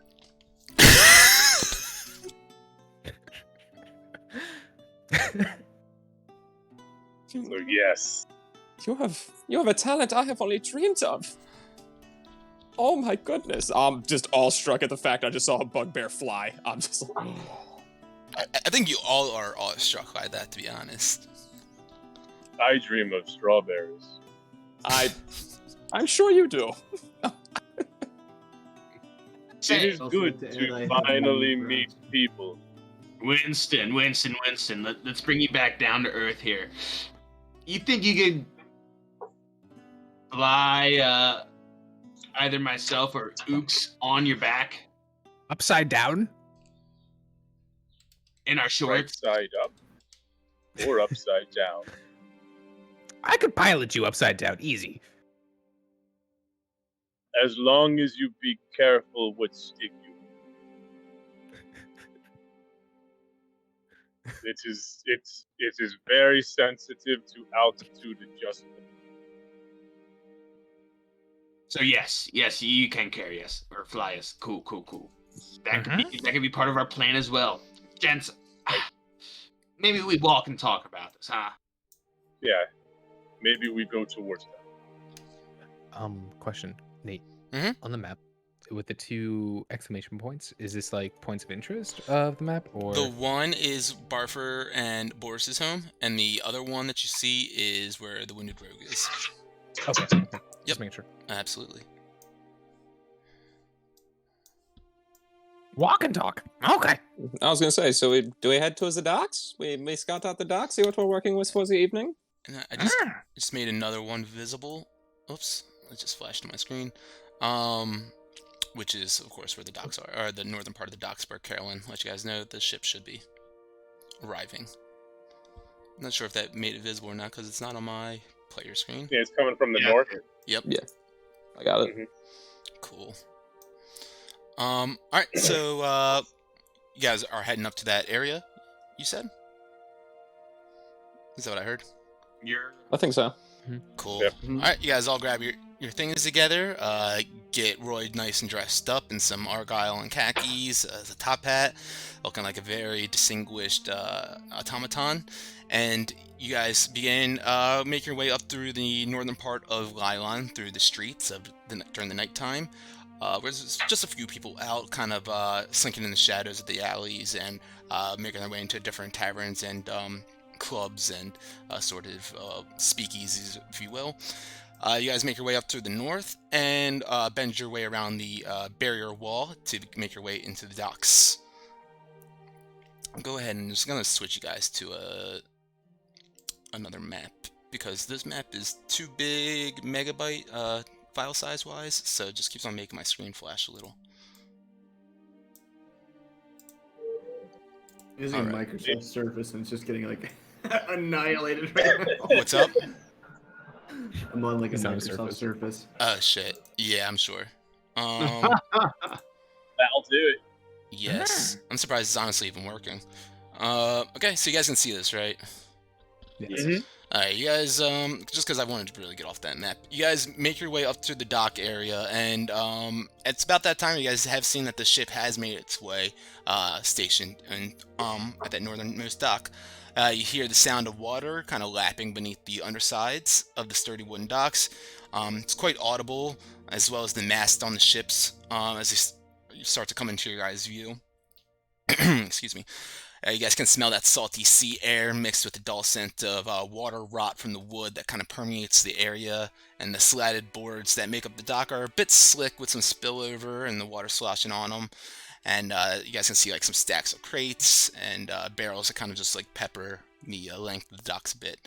But yeah, as you guys get up here, you guys see on this long ship that's docked up here, a nice script on the side of it, painted in white, says "The Wave's Bane." I think that's our ship. No, I don't think it is. No, it is. I think that's Ook's Yeah, ship. you're right. You're right. I think that's That Ook's is ship. That's the my ship. ship. That's your ship?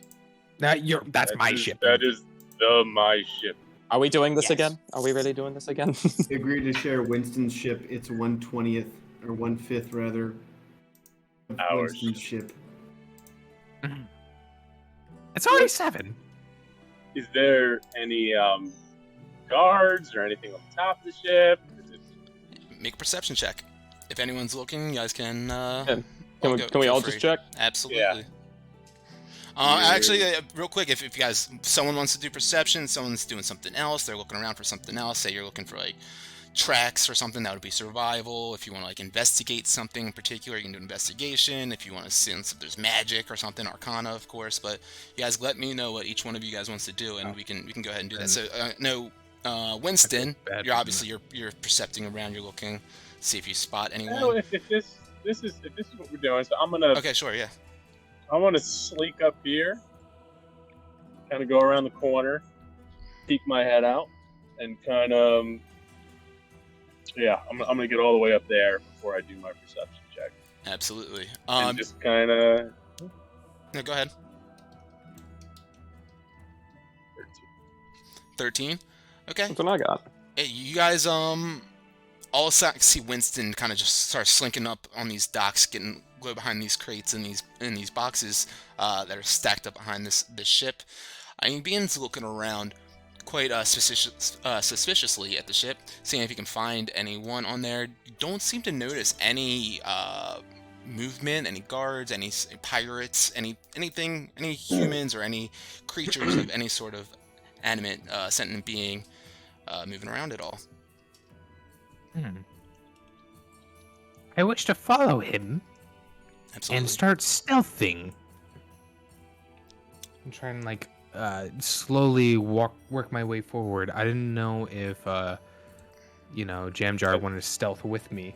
Maybe it should like take the lead a little bit. Since both of us are so small, we can just like kind of get low to the ground and start scurrying forward. I'm definitely going to be bringing up Syria on this one. If you guys are stealthing, go ahead and roll As stealth Oops checks. walks by, I tap him on the shoulder and go, "Be careful, guidance." Nice. So Ooks, you can roll a d4 on any ability check that may occur. So so if you want to roll stealth with the additional d4, Sure, why not? or you can save that too. I'm. Oh, sorry. Do you want to stealth with me? That was my Did question. you roll that? I didn't roll it yet. Okay, yeah. So Sorry. I was gonna stealth with you while I'm stealthing. I'm looking like around the boat for like passageways for us to be able to stealth in, as well as maybe like traps. Okay, sure.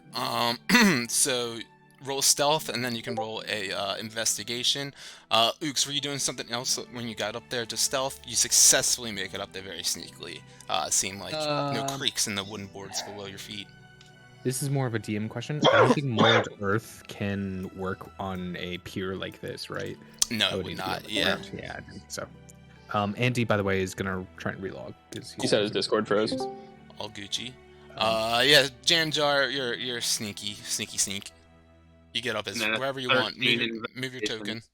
I'm wherever Ooks went, so right there. I was kind of like scouting ahead. See, I figured we are gonna like kind of peer over the barrels and see if there's anyone in this crossway / like on the beginning of the ship on the. See if there's anyone there. If we could possibly cross.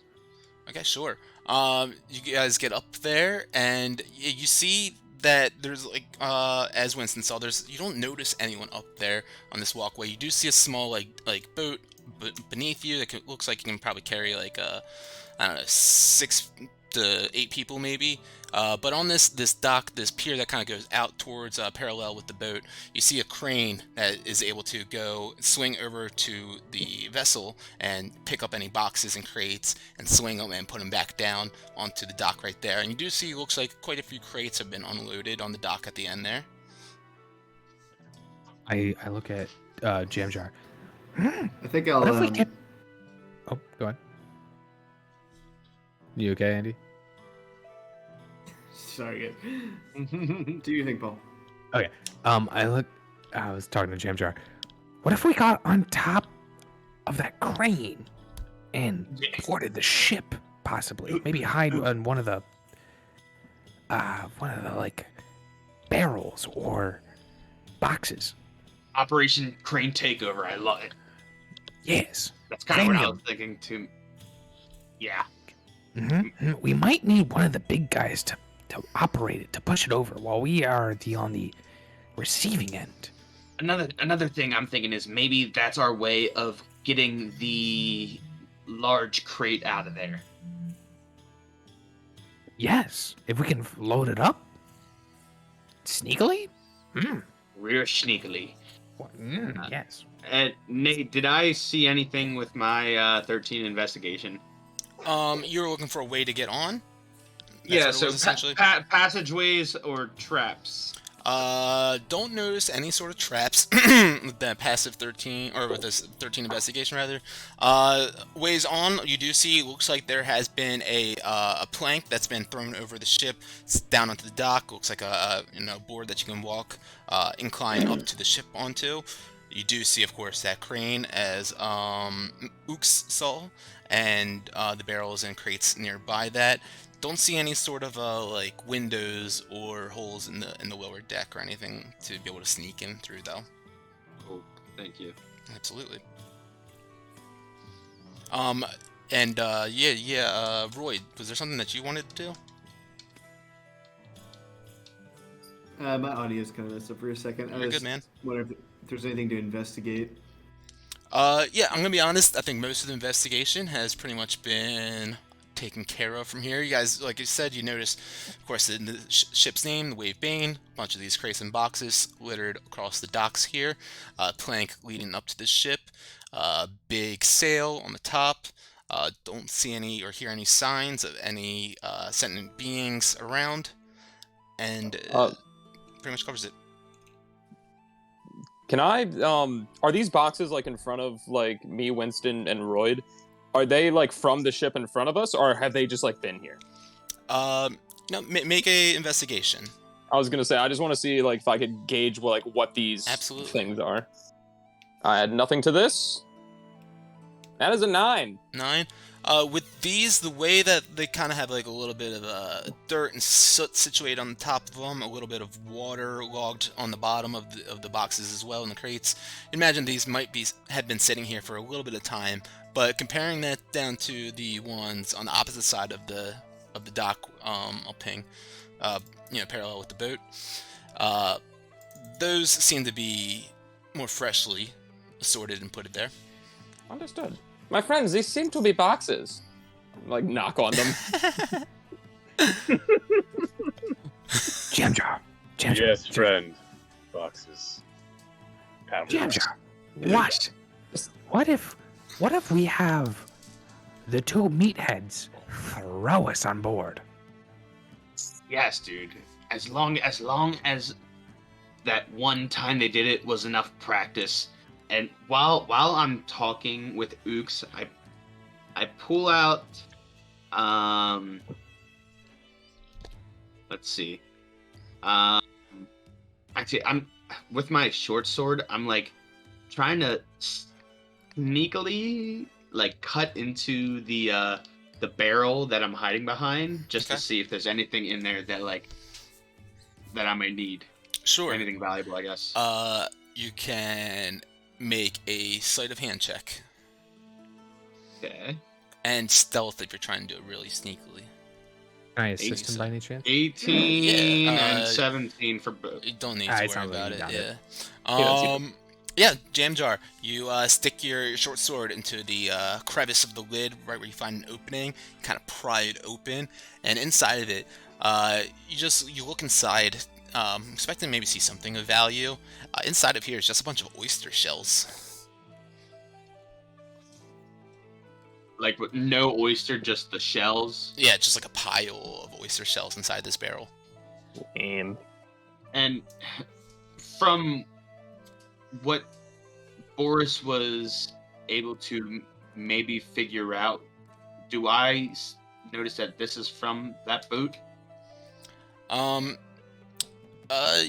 You would think that these ones have been sitting here for a little bit of time as well. Gotcha. From Boris's investigation. Okay. Ooks. Should we try? Which one? Should we get thrown on to the boat? I have feather fall, so if things happen badly, we'll be soft as a feather. Love it. And believe me, I'm skin and bones too, so they won't hear a thing. Or honestly, maybe Winston can just fly me on. Me. On. Yeah. Yes. But what about the crane? What about the crane? I mean, it's we can maybe get some big old strong German boy up there and move it over, and then he picks up the package and we're out of there. Look, you and I, we are gonna go in, pick up the thing that your mistress needs, put it on the crane, drop it off, and then we sail off in my boat after that. I like how you call her my mistress. She was totally hitting on me, wasn't she, man? Sure. Yes, I knew it. All right, let's go to the big clothes.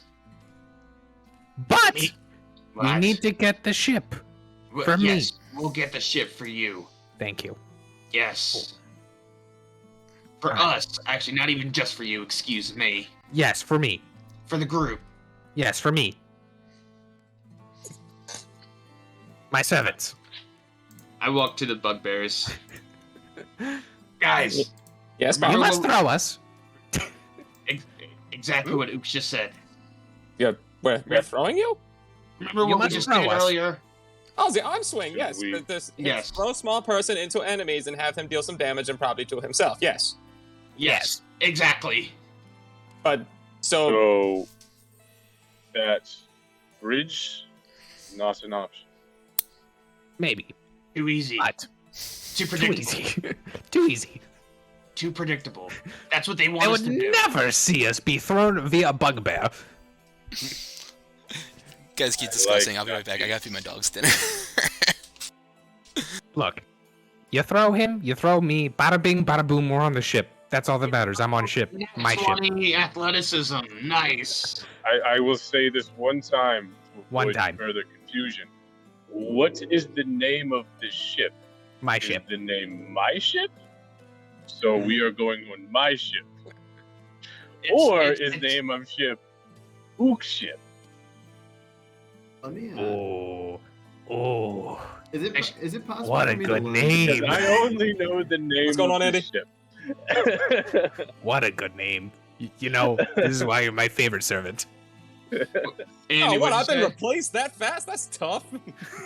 so this is Ook ship, not Yes. my Yes. ship. Correct. One and the Okay. same. Andy, what are you No. asking about, my guy? Hand me. Oh, you Okay. switched? Okay. There we go.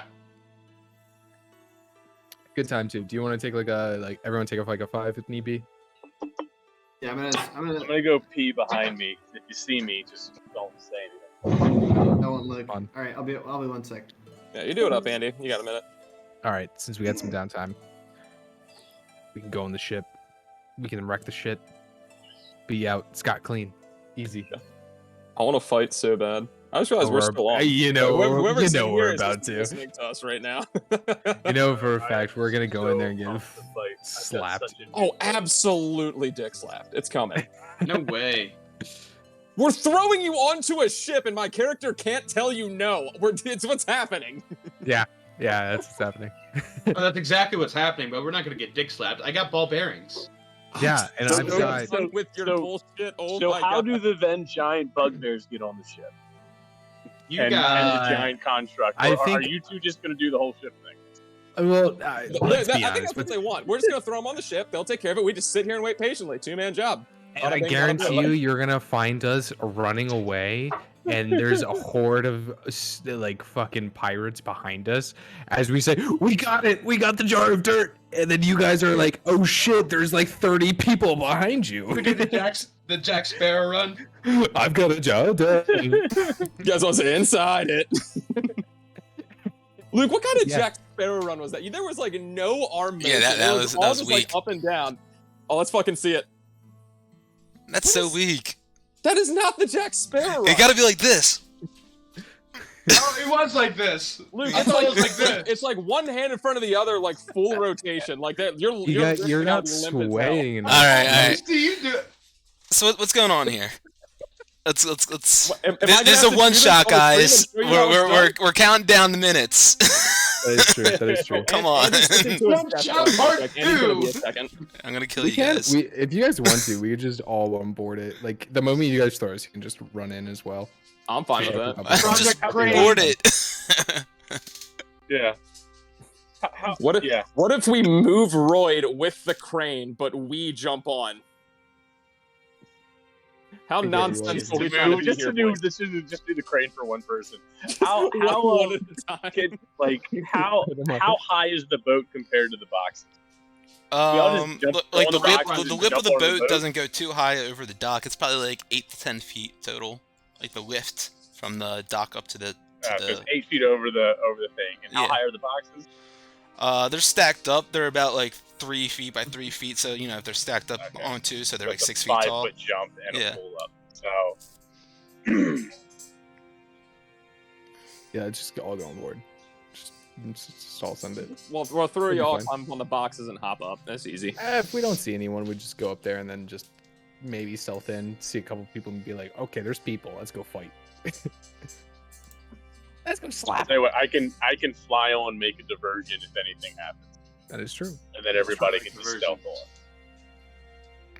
on. We lose He's switching to his. Is Is that like a cross-eyed supersonic? What is that? That Like is Ugandan Avatar. Knuckles, my friend. Do you know the way? Uganda Knuckles. I love it. So that it is Knuckles then. I didn't even realize that. That's hilarious. You know the way. You know the way, my brother. Oh my god. You know the way. Alright, so what's happening here? You guys been checking out some of these boxes on the dock, talking about throwing each other up on top of the boat, when there's a easy way to walk on it, present, using the crane, possibly as well. What's the deal? I guess we should just go for it while Andy's coming back online. I think we Boris, can just walk on top. Left arm. Yeah, I guess I can just fly Winston, over right here. arm. Well, I mean, if we're throwing, sorry, that was my other character's accent. My bad. I mean, if we're going to be throwing both of you, why do we not just do each of us take one of you and just over the head toss? I feel like that makes the most sense in this case. More You got it. strength with 2 bugbears. Okay. Okay. I mean, if we overcook the ship, do not direct your anger at Boris. They Just- were. I don't think that'll happen, but Can you that would imagine? be awesome. I would land in water, so let's send it. Winston Who Shadow, throws? pick me up and throw me. All right, ready? I'm One. really- Wait, Eins. where you guys Try. throwing them from? Hold on. Can we Like like here. do it from like the split? Oh, do you want to do it from the Like back of the the ship? shortest area. That's the tallest. It actually goes up. That's another Oh, it level goes up. up? Yeah, The- that's another level up. What if we do it from like an angle in between like the crates and the barrels? What's the height there? Just go like here. Yeah, that where Right next to Winston the is plank. probably Let's the go best. right right next to the Walk over. plank. That does. You guys are just demand wasting flight. so much time. Is what I'm saying. Yeah. Throw me on board. I wish to be on there. Okay. All you know right. what? This I is- throw this him. is I taking pick too him long. up and I Look, throw him. All right, make a I throw. strength. He's Make a thrown. strength throw. He's thrown. He's thrown. Make a strength throw. Dukes is thrown. By the way, Strength or not really athletics, strong. whatever's stronger. Athletics, Athletics? I'm probably. doing athletics for I'll take Jam Jar then. athletics. I Oh, love it. there we go. That's That's a a 20. 6. All right, so Boris, who are you throwing? I'm throwing Barfer. I'm Alright. eating Barfer up on that bitch. Barfer, you yeet him up there. He goes flying. Barely makes it over the lip.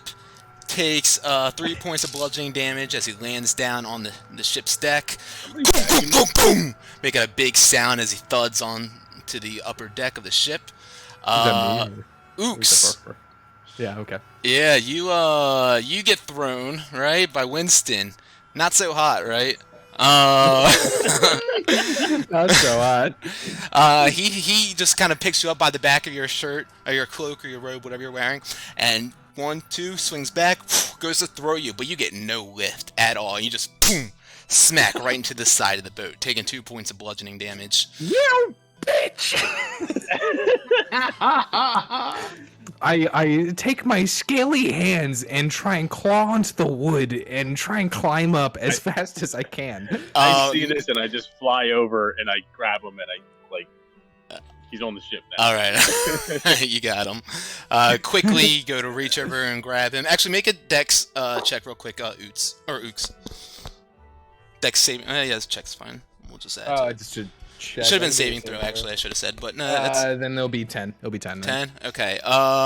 Just your claws dig into the wood and you start sliding down because you barely get a grasp on it. Like pretty much not at all, but it slows you down just enough in the time for Winston to be able to fly on over, scoop you up, and put you gently on top of that the ship's deck. As soon as we land, I go, "Ooks, do not scratch Ooks' ship." You are the worst servant I've had. Yes. Yes. Let's go. Wait, hold. And then it run. My friends, please hold on. I like peek my head up over the ship. I'm like, Royd? Come on. Come on the ship, Royd. Royd, use plank. It's a good plank. Yeah, Royd, you could probably just walk onto the ship at this point. I'll be dead honest with you. I have a natural disposition as- to wood. I'll follow the plank. Turn you up a little bit.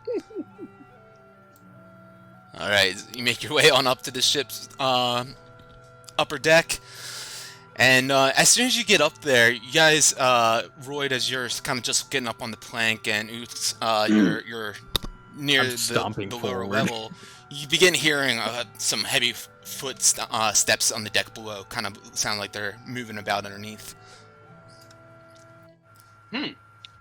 Guys, I feel like our best bet is getting them up here. I don't really want to fight in confined areas. And no sooner than I say that, is anyone here? And no sooner that you yell that, coming up from the stairs, you see 4 guards coming up from one side of the stairs, and 4 more coming up on the other side. Gentlemen, how are we this evening? You see these humanoid figures all clad in all bits of all sorts of different looking armor. They all look the same here on the tokens, of course, but they all have different pieces of armor, kind of covering up their faces and kind of hanging to the side with a short sword and scimitar. And they just kind of like slowly start lurking their way over towards you guys. Is it like a human lurk, or is it like there's some awful kind of lurk? You make a. I'm gonna. I'm sorry. Go ahead. No, what you throw in too? Because I'll tell you to do something too. So as soon as we kind of get on the ship, I just kind of have an uneasy feeling of it. So I kind of look around and I kind of look for I look for undead, my special. You get enemy. this overpowering feeling of undead energy surrounding all around you, and Boris, make an investigation roll real quick. I am so bad at these. But that is a natural 19 for Boris. Yeah, you notice that they look like they're wearing all sorts of different armor and plate and scraps of pieces, and they're carrying these swords, all kind of like janky and broken up a bit. And the way that they're walking, you can definitely tell that these aren't your normal humans. These are definitely some skeletons, disguised as some guards and some pirates. And as soon as I get all these tokens changed over, and you guys see the combat tracker, and we're going to go into initiative. Friends, this seems to be an undead ship. We may have bit off more than we could. Someone's already thrown out AoEs. That was me trying to see if it lands. Move that real quick, yeah, because I need to select everyone first. Yes, I can. Roll initiative. Here's the square.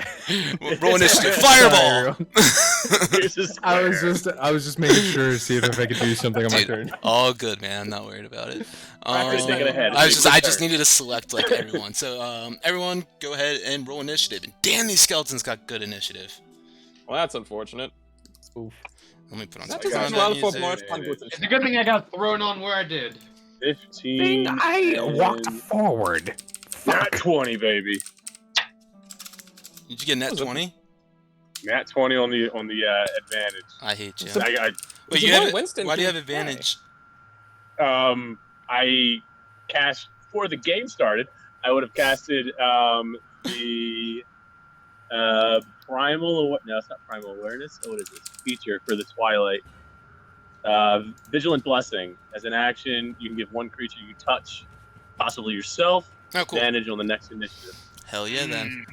Winston likes touching himself. Gotta Yeah, love so it. I didn't announce it because I'd already touched myself. Yes, he You know, did. I Fire saw him at Knight, the bar. Love it. All right, so Winston, up now. You felt that terrible, eerie presence of undead creatures surrounding your vicinity, and quickly you were able to draw out your 2 crossbows or whatever you choose to do as you're preparing for an obvious combat. What do you do? Oh yeah. Everybody looks the same. None of them look different. They all look kind of pretty much. They exactly all the look same like just like skeletons. Yep. All right, so I'm gonna cast Hex on this guy for my bonus action. The Hunter's Mark. Hunter's Mark. I'm sorry, Hex. It's the wrong character. Yes, it is. Hunter's Mark on this guy. Try to click on this one. Can you click that? You got See the front one. first one. Yep, front one. I'm gonna peek my head out, and I am going to attack crossbow 1. First attack. That is 13. 13. Let me. That will miss, I believe. Let me double check. Sorry, I forgot to put my stat block. That just hits, actually. Just hits. Oh, that just hit. So that's one of these. So that's a 6. Plus, I get the 2d6, the surprise attack on it. Sure thing. 2d6. 6 plus the hex on it. Or the Hunter's Mark. Hunter's Mark.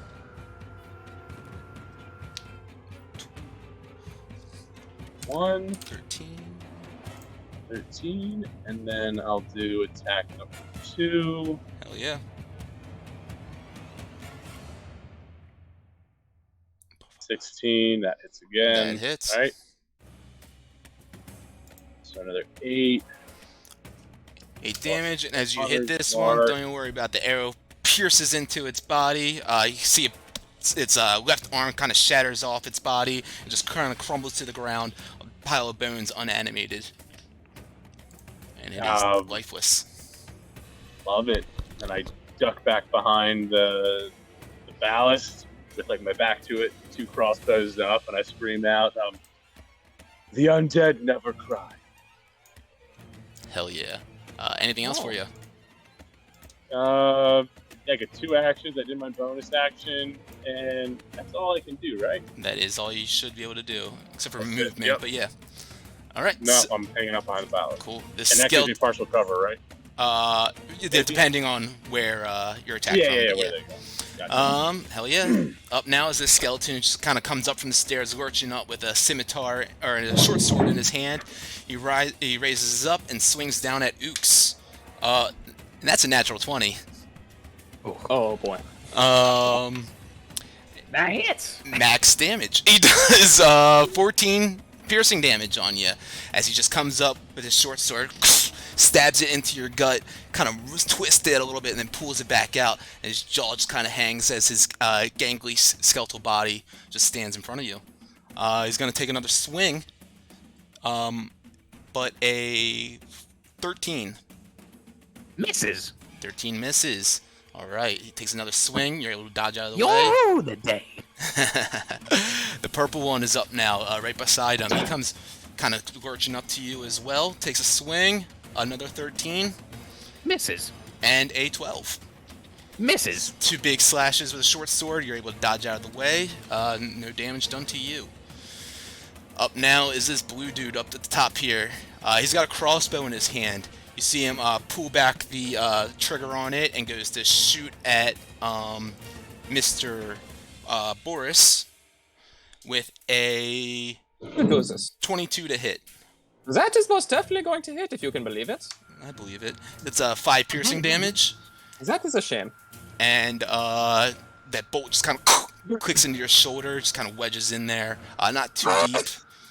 And it is now your turn. Oh, it is Boris's time. Let me see how far this is before I make a play call. Oh, that's 35. Oh, baby. Okay. I'm going to finish what my friend Winston has started. I'm going to move and get in the face of the skeleton. bonus action this turn, I'll just go into a rage right out. Hell yeah. Um, When you rage, what does that look like?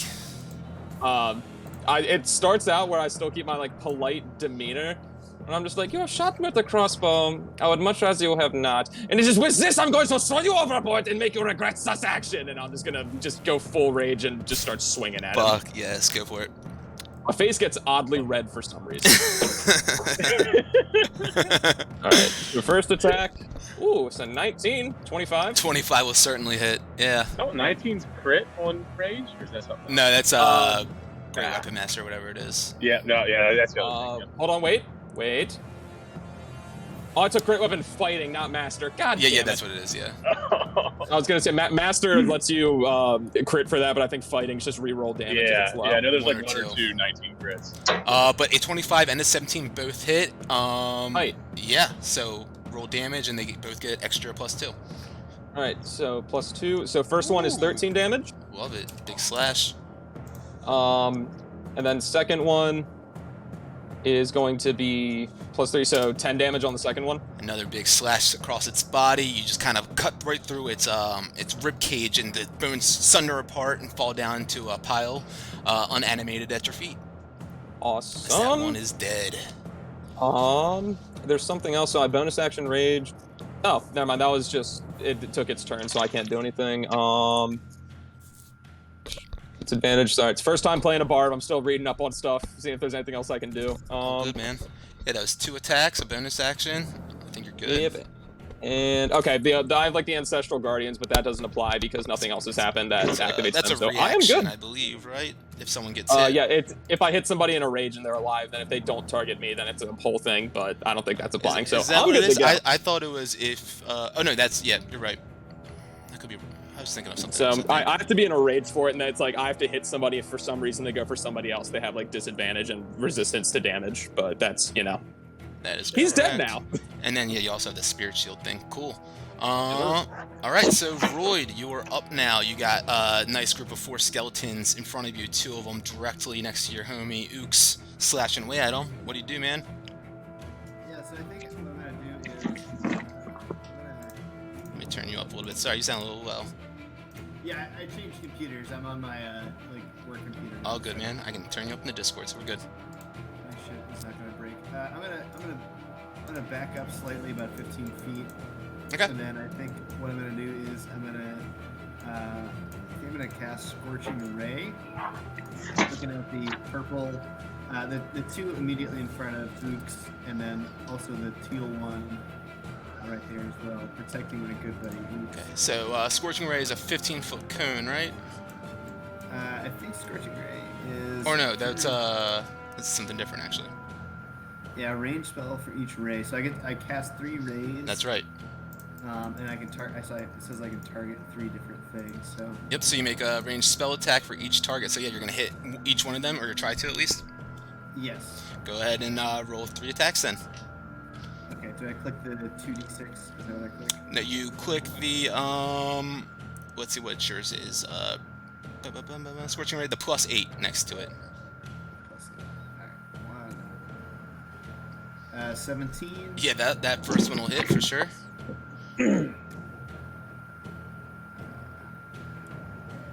That's a crit. Nat 20. Hell yeah.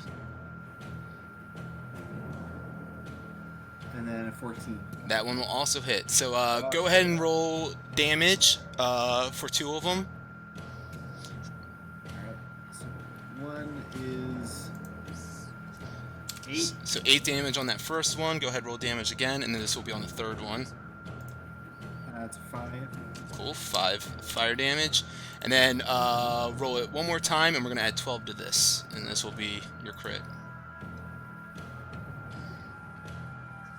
It's an 8. This flame erupts from your palms as you put your fingers out, thumb to thumb, forefinger to forefinger, and this scorch of rays just kind of pour out of your hands, burning each one of these skeletons, and the one closest to you just kind of burns up into a crisp, burns into ashes, and falls down to the ground. All right. Do you have a bonus action that you'd like to or can do? What is an example of a bonus action? So if you click on your character sheet, you can click bonus action.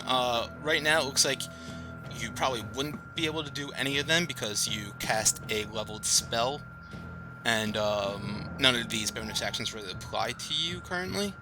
So you can either move a little bit more or call your turn there. I think I'm probably gonna stay there. Do I get a bonus from Moonsicle or no? No, that would just be a regular attack if you were to attack with that. And the Moonsicle gives you a bonus to your saving throw DC and your spell attack, which that gave you a +2 to that, which made it the +8 on your rolls. Cool. Yeah, Sounds man. good. I'm gonna my turn there, then, I think. Awesome. Mr. Jamjar. So I'm gonna start out by using my my bonus action, and I'm gonna use cunning action to dash from where I am all the way to this yellow fella. And real quick, I am gonna measure that. You're good. It's 45. Okay. Cool. I'm And sorry. I just wanna- Yeah, that's actually, you should only be able to go. Yeah, that's using your full movement as well with that, pretty much. But you're good. So you're up Yeah, to so him. I get 5. Yeah, so I would have 5 extra feet. Yeah, exactly. Yep, and then I will attack him. I'll do a sneak attack with my short sword. Okay. Unfortunately, you won't be able to get sneak attack on him because none of your allies are within range, and one of his allies are within range. So that won't get sneak attack, unfortunately. No, I have a. It's Yeah, called Raucous sneak Audacity means no one else has to be in melee range of him at all, of your target. Oh, like he has to be by himself. Exactly. Or Nathan for regular lining sneak this attack, one up when your since the allies last need to be one there. shot. Yeah.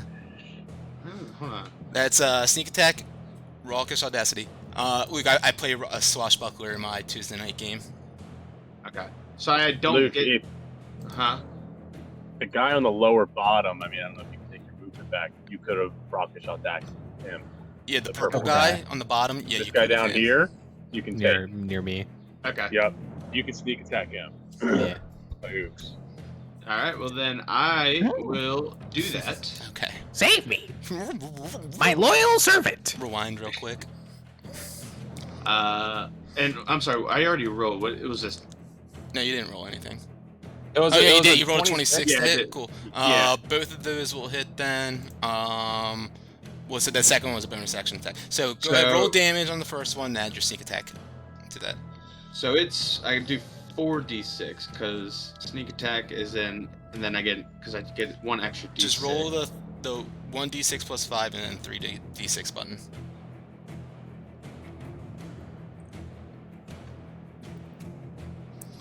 Bum, bum, bum, bum, bum. 10, and nice. then another 10, so Yeah, 20. Slash him down to a pile of bones. He's And then completely destroyed.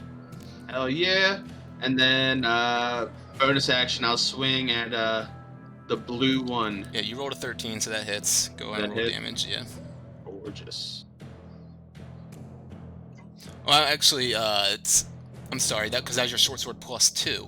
So go ahead and roll your regular short sword instead. I'm sorry, because that adds plus 2 to that. So let's make this right. 12. That will miss. As would of your first roll, because that would have been 11 actually. All right, so yeah, you go to slash at him and you miss. And actually, you used your bonus action to dash anyway, so you wouldn't yeah, I be was able to gonna do say. that. Right. Yeah, I just noticed that too. I just measured. Yeah, sorry, I was thinking fighter, because yeah, fighter can do 2 actions. Anything else for you then? Well, if that was the case, then I would have just stayed. You didn't move anywhere, so you're fine from where you went. I've been right there. Okay. All right. Yellow skeleton is up now. He goes running up past the corpses, the skeletal remains on the ground near him, and goes to slash at Boris with Still knock you a pile of bones. a 15. A 15 does not hit Boris von Gutenschnack. Ooh, he swings again, and an 8. So, An 8 also does not hit Boris von Gutenschnack. I stand proudly with an arrow in my shoulder. Yeah, just taking 2 swings at you and can't hit you. Up now we got Ooks. Shall burn them all down. I actually run 10 feet forward and scream with my draconic cry. Okay. Die! And so that we all, these two right here have, we have an advantage against them Hell yeah. for the time being. And I'll focus this guy for right now. I'm just gonna cast Firebolt. It's just classic. All right. Right at the guy right next to you. Yeah, I clicked the wrong one, so ignore that roll. Yeah, but the guy right next to you. I think I have disadvantage, but since I have advantage on both of them, You can I got just it. count this as single one? Absolutely. As a single roll? Yeah. So 14 will hit. Yeah, sure. Nice. And then this will do damage. 9. Only 9. All right. Yep. This firebolt shoots out of your hands, crackling this energy across to this skeletal corpse. Kind of gets shaken up a bit, but somehow still standing there, looking pretty fucking weak though. Nice. And then anyone who attacks these two now has advantage. That's my turn. All right. He's up now with you standing in front of him. He picks up his scimitar or a short sword, swings it with a 16. Misses. 16 misses. Swings again with a natural 20 again. I'm sorry, on you. Once more. This one, it only does 8 points of damage total. Piercing to you. Can I use my reaction for Spirit Shield to try and reduce that by 2d6? You absolutely can. Alright, let me roll that real quick. So this is the first one. Or actually, I can just roll both at the same time. Okay, so it's 5. And it was 8 that I did damage, so you reduced that by... So it's 3 points of piercing damage total that you take. And then there's another feature with that, right? You, blah, blah, blah. That's like Ancestral Protectors. That's like this whole other thing. And that's like, I have to, like, hit them, and then if they try to hit somebody else. But that was Spirit Shield. Hell yeah. Alright, that is his turn. Nice, the spectral shield just appears around you, Ooks, reducing a bit of that damage as he tries to pierce into you with his short sword. It's just a shield of me, and it just goes, yeah, and then like, fade down. I love it. Thank you, loyal servant. I love it. Let's see, this one is up now. Who also comes up to you, Ooks, rolls a 15 to hit, which misses, and then a 10 to hit, which will also miss. All right, Orange Dude comes up, lurching up to Mr. Bugbear Boris. 9 to hit and a 18 to hit. That is my AC. That's one will make contact. That one will hit. He does 7 points of piercing damage, halved, so 3 points. Because you are raging. I stare at him like, you have made a fatal mistake, my bonny friend. Okay. At the top of the round, we have Mr. Winston. Right, so after I did my last shot, this entire round I'm sitting with my back to the main mast with 2 crossbows up, and I'm like hyperventilating, and like Rodin can actually kind of hear it. It's a little freaked out, and I refocus. I roll back out. I pan to the right. I see Bugbear took down another thing. Feel fried. I see he's not even getting fucked with because he's so big. And then I turn to the left and I see our little squishies just ever so frail. So I throw my hex down over to here, and I'll squint one eye, look at him. Boom. That's going to be a straight up attack.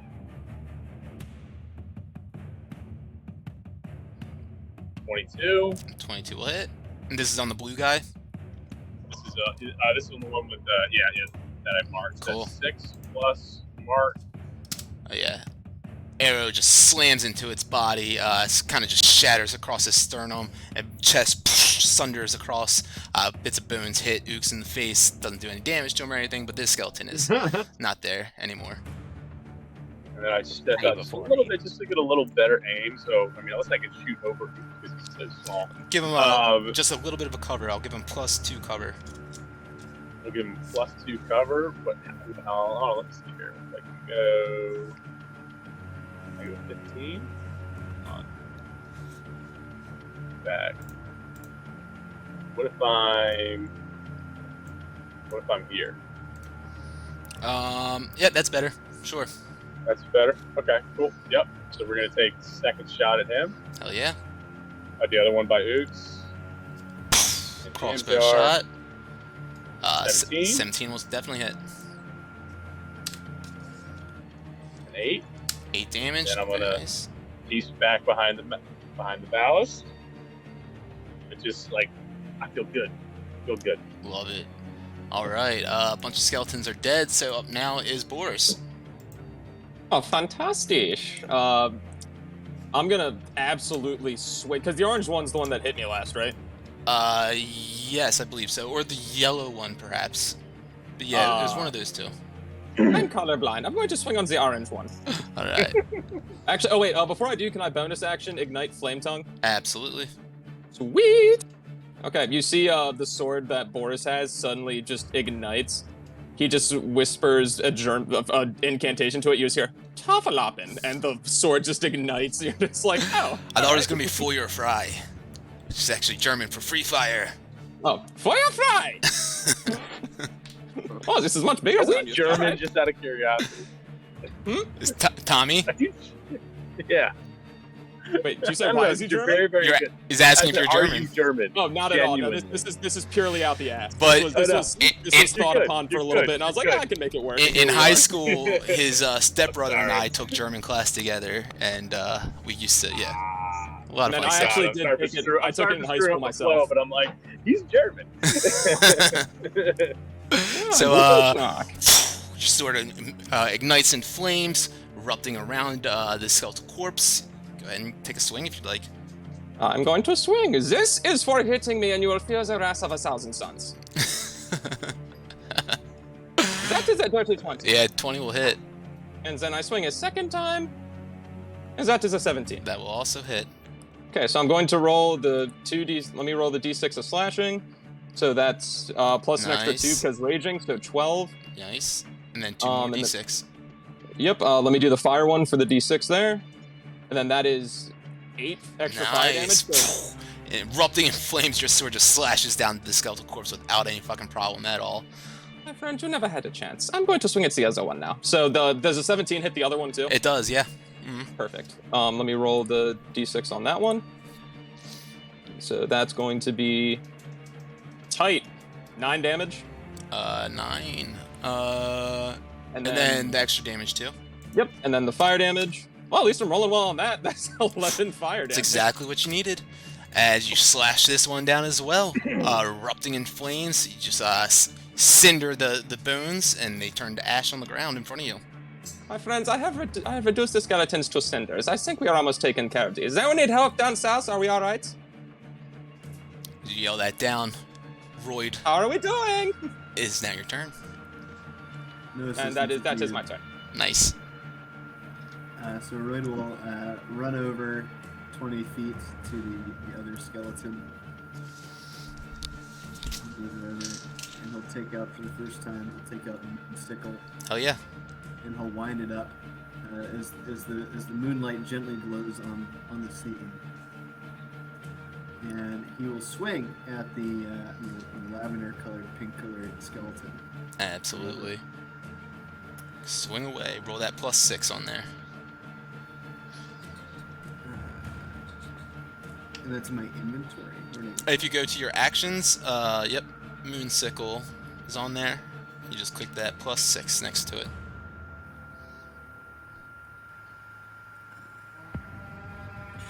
oh, attack?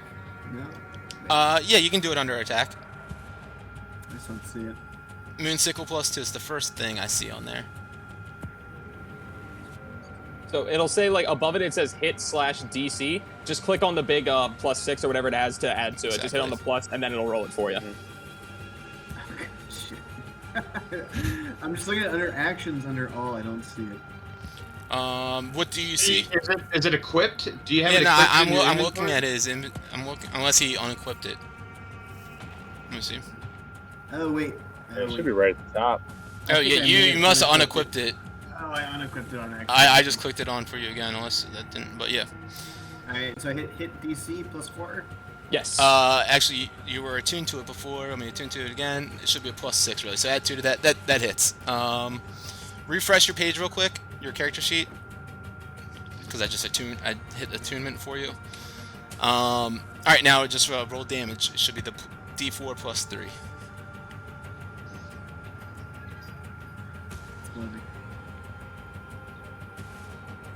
Alright. Shoot. Alright, 1d4 +3. Nice. Oh, very nice. 6 damage slashes into it. Still standing, but looking quite weak as you knock off a good chunk of its skeletal body. So now that you did that as an action, you could produce your flame blade if you wanted as a bonus action, but with the combat almost ending, it doesn't make quite sense. Yeah, right now. I'm gonna just stand my ground here and let Barfair handle it from here. Sounds good. All right, Barfer, you're up then.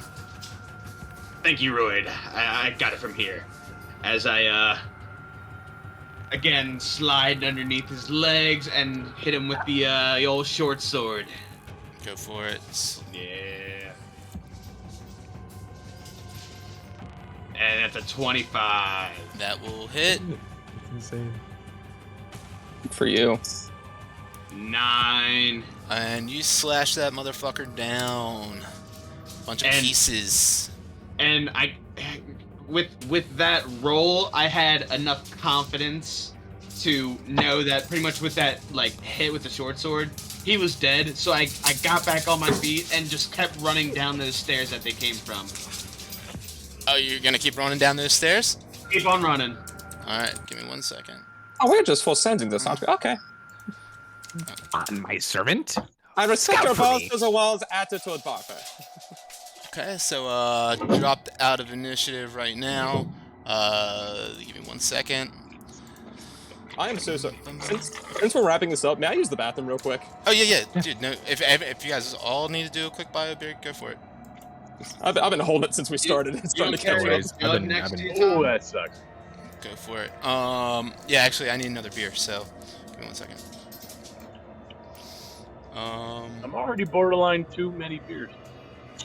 I've only had one, so I'm not there yet. Yeah. Alright, beer time. I'll be right back. I keep forgetting it's like noon for me. Yeah, it's 6:30.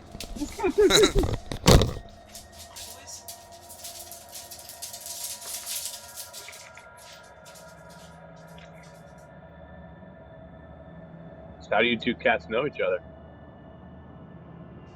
So so Tommy and Paul I grew up with. Andy I went to middle school with. But we still hang out every once in a while. Actually, Paul and Andy and myself, we had a little Magic the Gathering session a few weeks ago, and I think that's where. Actually, no, we yeah. And I think we talked about playing at during Memorial Day weekend. Nice. And so this kind of came together pretty fast, and then Andy expressed interest one time. And Tommy, I've been trying to get into one shot for months now. Oh yeah. I just found out my neighbor across the street works for Elder Scrolls Bethesda. Holy he has, shit. and he has Warhammer, just entire basement is just That's covered awesome. with Warhammer. He has a 3D printer. He does a whole thing. So I'm like, just so you know, I invited myself over to your house. I had a friend that used to work at Refrigerated, Bethesda sorry. as a game tester.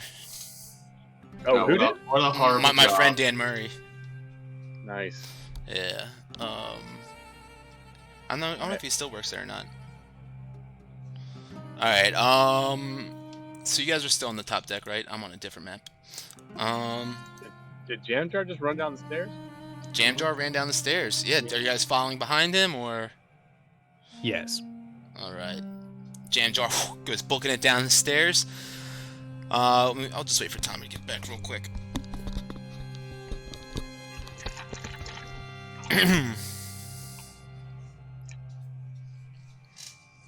It seems like we will enter Oops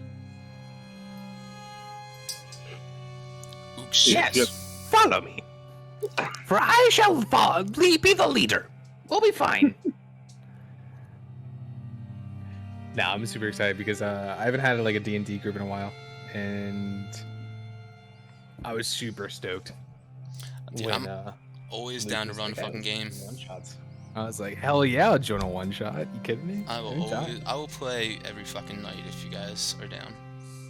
Yeah, no, next time I'd a love one-shot, to. let me You know just or something. need to I just need to divorce my wife. And I just, John, I Do that in a watched heartbeat. I Just watched kidding. you make I'm about 20 characters yesterday. I'm not even kidding. Yeah, you watch I me mean, like- blow through the thought process of each one. Cause I was like typing up my notes all day and like preparing the mats and stuff, and I'd go in like to the campaign and see what if you guys have built anything or added anything, and every time it's like a different character for you, with like Right, 20 artist, magic items too. Oh yeah, yeah. I was hitting them out, but then I was like, artificer, and cause then I went down the wizard path. It's just too much. I Yeah. don't have enough time for that. All right, so we got the group back as Barfer goes booking it down these stairs here. You see, as you get on down here, you guys all trail behind. Below the deck there's ample storage space, all sorts of boxes and crates and barrels. Can obviously house a nice crew in here. You see a bunch of different quarters situated in here. There's a table in the middle as well. Looks like maybe a place where the crew or whatever can sit down and have a drink or play some cards. A bunch of sacks on the south wall as well. But yeah, that's pretty much what you guys are seeing down here. You see a bunch of doors to some quarters and whatnot as well. So we're under a ship. Everything is. I'm assuming everything is luminous light, candles, stuff like that. Yeah. Does anybody not have, or I guess, does anybody have dark vision? Do you know, Nate? I see fine.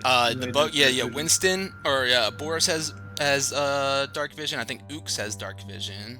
Okay, so Right? I touch the other two, and I do my eyes of night. So now whoever doesn't have it has. I can touch 3 willing creatures and give them 300 feet of dark vision. Yeah. I consent.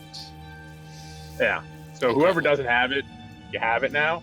And I go, keep it dark. Now everybody's got super dark. Hell yeah. Ooh. Can I cast disguise self on myself to try and mimic one of the people that we saw above ground? Absolutely. Yeah. So- Roll just for fun. Roll a deception check. God damn. Okay. It was just for fun, so it Nudge, doesn't really nudge. matter.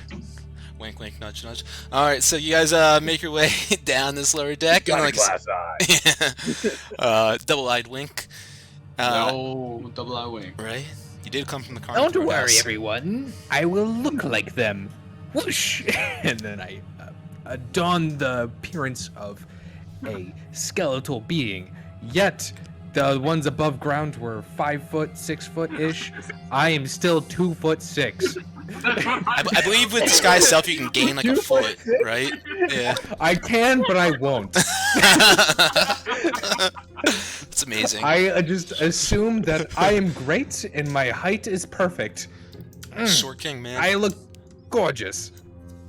Carry on, everyone. I will Hey. look ahead. All right, guys, let's focus here since we're on the ship. None of these crates look like the crate that we're looking for. Are there any other passageways, secret passageways, I should say, or doors or anything else that might take us somewhere else away from this room? Yeah, I mean, you look around, and as I mentioned, you do see several doors situated in here. It looks like Oh, I see him now. on your guys' west side, Yeah. or on the east side rather, you see down a hall. Looks like 5 different doors, 3 on one side, 2 on another, and then to your guys' west, you see one that goes to the bow of the ship, and then one that's off to the side. I'm liking, Yeah, I'm liking this door right here. I'm just gonna. Which one? Before he goes in the door, I slap myself in the face, and it's Vigilant Blessing. So I have advantage. Before he Nice. opens this door. You see the one that you see the one that I'm pinging? I do. So you're gonna go on in there. Yeah. Well, I'm gonna check to see if it's unlocked first. Go to check the door, see if it's unlocked. The Do you want doorknob. me to look? doorknob twist for you. Oh. And you push open the door. Inside you see a table with all sorts of silverware, cutlery, dishes and whatnot. On another bench you see looks like a cutting board, cutting up some potatoes and vegetables. You see a keg of some sort of beverage, assuming some sort of ale, and a little stovetop as well. I can see that keg, and well, guys, there's nothing in here. And then I go in the door, lock the door real quick, and stick my head under the keg and just twist the tab and just let it fall into my mouth. It's just sloshing across your face. This is frothy beer. And then I come back outside. Yep, nothing in there. What are the ingredients of organic origin?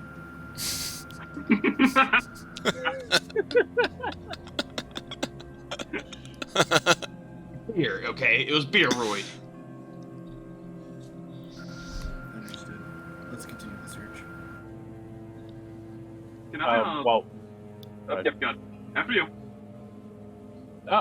So I guess while this is happening, I sense undead. So I'm looking currently, to see if I can you do sense undead, but not near you. Well, I mean, I just sensed, like, we just saw undead, so I have a sense that it's on the ship, just a mental sense. So Absolutely. I'm specifically looking for favorite enemy. I'm trying to track, see if there's anything a little bit bigger, or if it's zombies, kind of that bit. You can make a survival or an investigation in that sense with advantage, if that's what you're looking for. I'm going to do survival to track where they are. With advantage. 17. Oh, that's stealth, 17. though. Oh, that was stealth? Oh, survival's a +6 still. Okay, so it's the same then. Cool. Yeah, All right, yeah, you're looking around, and with your, being a Gloomstalker as you are very aware of these undead types and fiends and zombies, skeletal corpses, wights, whatever. And it's obviously you sensed and you fought against some on the upper deck. And as you're down here, you're looking around for tracks and signs of these undeads and fiends. You notice that there definitely seems to be some sort of sign of like a scuffle, some sort of a fight or something. As you notice, like a bit of blood spilt, and it's kind of strange with skeletons. Why would there be blood, right? But you notice that it seems like you're not sensing of these any of these undeads around you currently, but obviously they were stationed up in this ship and using it as like their quarters. Maybe it wasn't originally theirs though. We should be careful. I think something may turn undead. You're concerned, Mr. Winston. I do believe something may be coming for us. May I search these boxes, just to see what, like, the generic kind of thing they're looking to transport is? See, like, because we didn't really get to check the edge. Can I, like, do an investigation or something on these? Absolutely, please make an investigation. If anyone's joining him, you Please can throw make in an as well. investigation. I'm gonna have to see him looking, and I'm gonna get in there. I'm gonna help. Sure thing. I'm gonna help with his roll investigation. advantage? If you guys I'm just are gonna all help looking, him. just all roll your own. I was Then. gonna say, are you doing your own then? I guess if everybody's gonna. Yeah, roll your own. I got a 4, and so with a 4, can I just 11. be like, can I knock on these again and just be like, these appear to be made of the same material as the ones on the dock. I'd probably say that's exactly what you're able to deduce. Boris is absolutely stupid as hell. Man can fight for So days. what? God, is he polite and stupid. Let's see, it was a 15 with Royd. Royd, you're just kind of looking over, like, yeah, obviously they're made out of the same wood, you fucking idiot. You got, These are made of spruce. yeah, you open up a couple of the boxes, in the same vicinity of each other. You see inside of them seems to be like just like snuff, like tobacco products.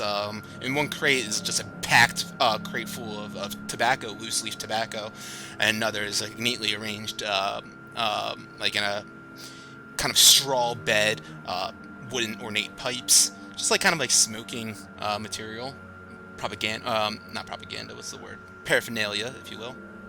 Right, it looks over at Barfear. Barfear, I think you might be interested in this. You know me too well, man. You know me way too well. Say, hey, why don't you pocket some of that? Real quick, baccy? also, Royd, though, all these boxes seem to look similar to you, the same.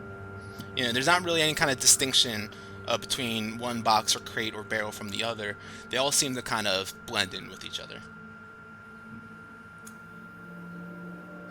Walks over to the front. Oh, go ahead.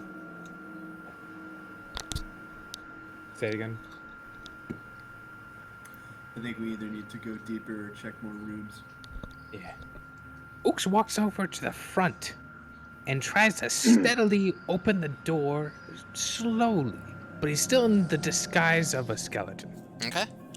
You go to open up that door as slowly as you can.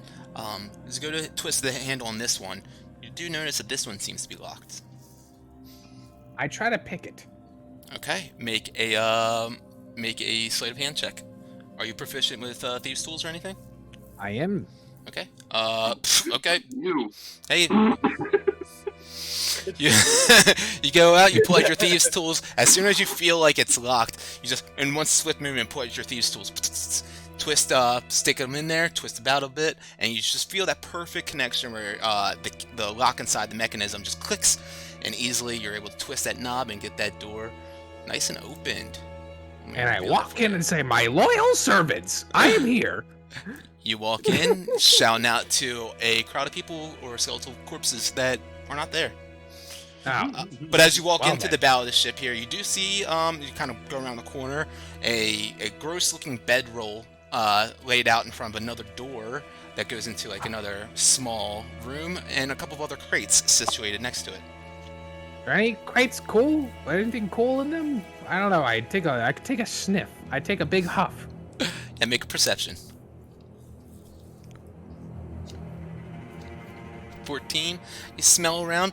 It smells like it has like that tobacco aroma emitting from it. I don't want it. I want to keep exploring. All right. Yes, you do see a door right there in front of you as well. I try opening it. Okay, good. Twist this one as well, and once again, you're met by another locked door. I say, "Oh, god damn it!"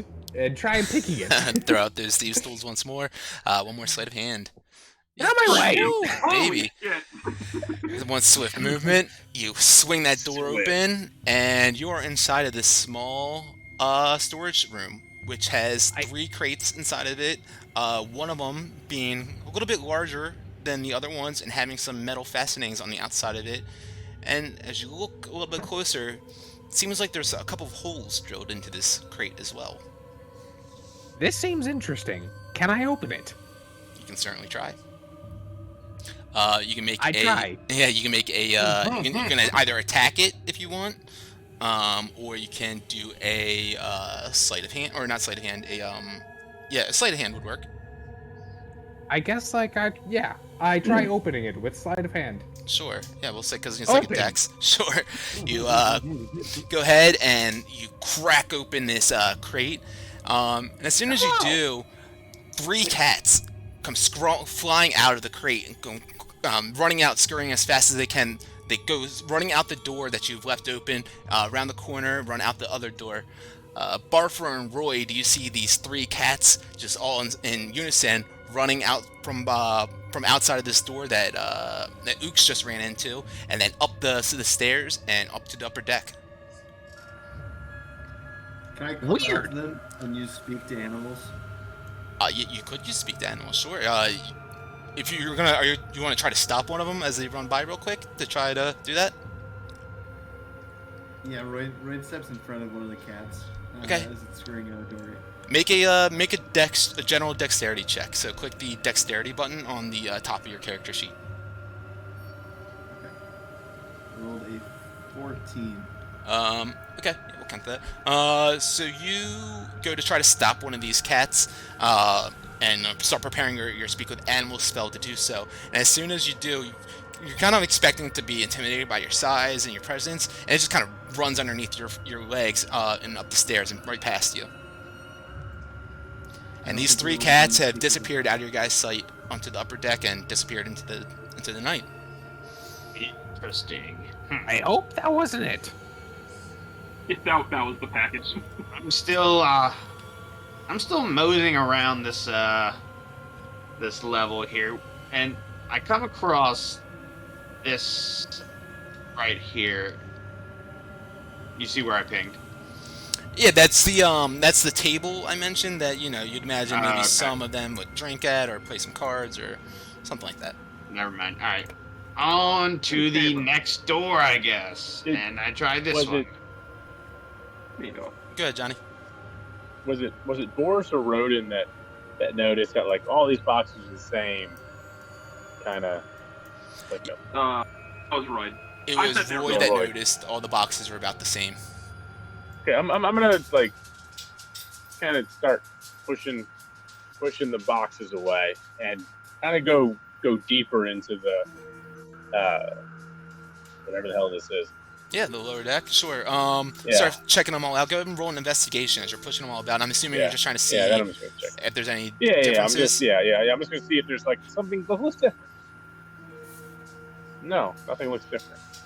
Nope. I mean, you pretty much you heard what Royd said. Go ahead. Can I just be like, can I just turn around and say, Boris Van, they are wood. You also noticed they're made of wood. Oh my gosh! See, he's not crazy. This is what bugbears pick up on. They're all made of wood. See, it is nice having someone who shares my perception. Thank you, Winston. Someone who gets it. And I just mosey out. Should I? Is it too late for me am I too far away to offer him a help action? Or just like kind of look for myself over the table for the barrels as well? You already gave a look, so I'd say that's probably yeah. Totally good. Was just curious. Yeah, totally. Yep. So I move out. Barfer, you go check out this first room on the left. You pop open the door. You see a sleeping quarters, a couple of hammocks set up in there. Nothing of notoriety, except for the desk sitting there as well. You push open the other door, kind of notice the same thing, and you start going around to each one of these rooms, and you notice they all kind of just look like sleeping quarters. There's no boxes or anything stored inside of them. It's pretty tough. I go back to the main area, and I'm looking at these sacks that are piled up. Yeah. Gents, maybe we try moving these sacks. See if there's anything under there. Meatheads. Okay, so the name is Boris. It's easier just to say meatheads as opposed to Boris That's and fair, Winston. Barker. I do accept that. That's Meatheads, fair. Boris, and Winston. It's 3 less syllables. I mean, same syllables as There Boris. is meat That's in okay. my head. Meat. That's also in my head. You My are conscience. meathead too. Royd Alright, and go Winston, you both hear meow on the upper deck. I'm gonna go. Roy goes to the upper deck to try and talk to the cat because he also has kind of an affinity for cats. Look, Jingle Jam, I don't Love it. think these sacks matter. Maybe there's a hidden door underneath, okay? There's Well, we're on a boat. We can make a hidden door. Nate, this is gonna be stupid. Can I flip the table and see if there's anything underneath it? Not stupid. Yeah, go ahead and say you flip it on over easily, push it on around. You make a perception or investigation if you want to see if there's any secret doors, but you don't see one immediately as you push it over. Let me do a perception just to see if there's anything. I have better perception. Sure. That is a 19, 22. Beautiful. Yeah, you're looking around. You just kind of fling over the table, kind of feeling around on the ground for any kind of slits that could give you a clue that there was maybe a door underneath us, some sort of passageway. But lo and behold, you're not finding anything. My friends, as crazy as this will sound, there is also wood that makes up this gift. Can you believe it? There's so much wood. Okay, I've done my time. Enough of this. You said meathead on the sacks, I'm on the sacks. Do you want me to open? Do you want me to investigate? What do you want here, Parker? move sacks. You want me to just move it? Just chuck the sacks. Yeah, just throw the sacks across the room. I want to see how far you can throw them. As you do Okay. that, Royd goes up to the top deck, and because he hears this cat, and he's got a bit of affinity to it, or the cats apparently. He goes to go up to him and try to find this cat. As you get up to this top deck, you don't see any of these cats around, but go ahead and roll either a survival or perception check if you want.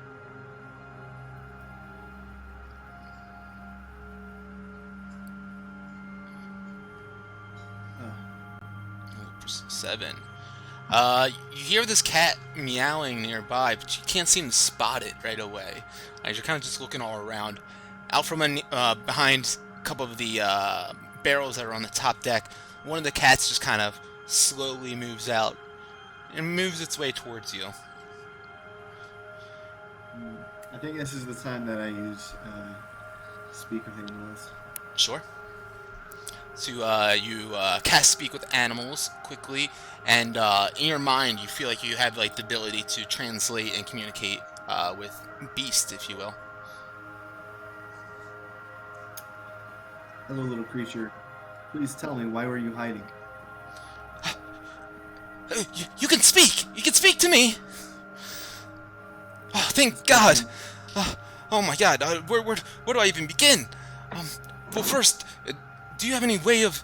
I'm sorry, I don't normally look like this. I'm really an elvish man, been polymorphed into this cat.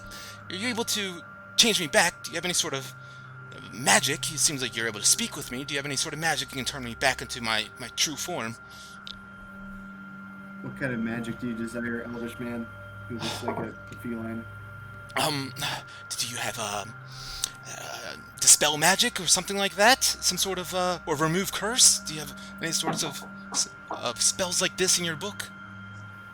My magic centers on destruction, unfortunately. Please tell me, what else can I do to help? For first thing, I mean, if as soon as you turn me back into my form or find someone that can help me, I will be able to lead you a little bit further. But for now, my time is running out. They're close behind. They certainly can't be too far. Royd sort of bulks himself up. He shows a huge knotted bicep that's a giant piece of oak. He intimidates the cat, and he says, "Listen, I don't have time for this. I'm going to search for eternal truth. Tell me what you know." Make an intimidation check real quick. Eternal truth. You're stabbing stacks and Andy's having a one-on-one with a cat. Look, I swear, I will tell you it all once you remove this curse from me. We don't have time. Lady Azale and Marissa Maru, they have to be close behind. Is there a temple in this godforsaken town, wherever we are? What city are we in? I don't have time for trifles like religion. Let me talk with the others. See what they think. Can they speak as well? I'll translate. It doesn't matter. I don't have time. I have to get going. Just follow me. And the cat begins like walking 10 feet off to the side of the edge of the boat and then looks back at you. Well, come on. Where are you coming? I'll follow the cat because I have Royd has a soft spot for cats. All right. You begin following the cat 10 feet by 10 feet. He goes up another 10 feet down like the plank. Let me show this cat to you. And looks back at you as he goes another 10 feet. What city is this? He just keeps on going. Real quick before you go on, the rest of the party down below the deck, you guys start moving the sacks around and everything as Roy has made his way upstairs. What are you guys doing? Yeah? Sacks. Winston, you also did hear the cat too. Yeah, you have a passive perception of 16, so you definitely heard it. And you heard Royd speaking on top of the deck, and then the cat going right back to him. Well, your friend is talking. Cats. Theirs. Again? Yeah, Roy does that every once in a while. You know, it's a habit we've been trying to tell him to stop. But, I mean, He does have a soft spot for cats. he does love answered? cats. Has the cat ever answered? He's like the cat whisperer. Yeah, sometimes. I mean, it's not within his wheelhouse. Like, that's something that he can very much do. So, okay, so here's what we do. I investigate Zach, we go after on the top deck and see what's going on. Is that fair? Okay. Hey, Bugbear, move I'm those trying sacks. to go down deck. I whip the sack and just throw it as instructed by Barfer. Keep going. Why are we moving these sacks? Why don't we just go downstairs? This is the lowest deck, I'm sorry. Go Oh, downstairs. okay. As low as Cool. we can Oh, go. they're downstairs. Yes, this is the lowest deck. Oh, okay, never mind. Does anything happen when I yeet a sack? Yeah, you move the sacks around. You don't see anything underneath them at all. Inside of it just kind of spills out some more of that. It's the stuff inside the barrels is like the snuff that's been processed and has had all the additives and stuff added to it. Inside these sacks just seems to be like the raw tobacco. Oh, so we're just on the tobacco ship. Fantastic. I just kind of start walking up the stairs and go, I want to see him talking to the cat. Oh, it's quite a sight. Do you want to see it? Okay. I'm a dog person, but cats are. Okay.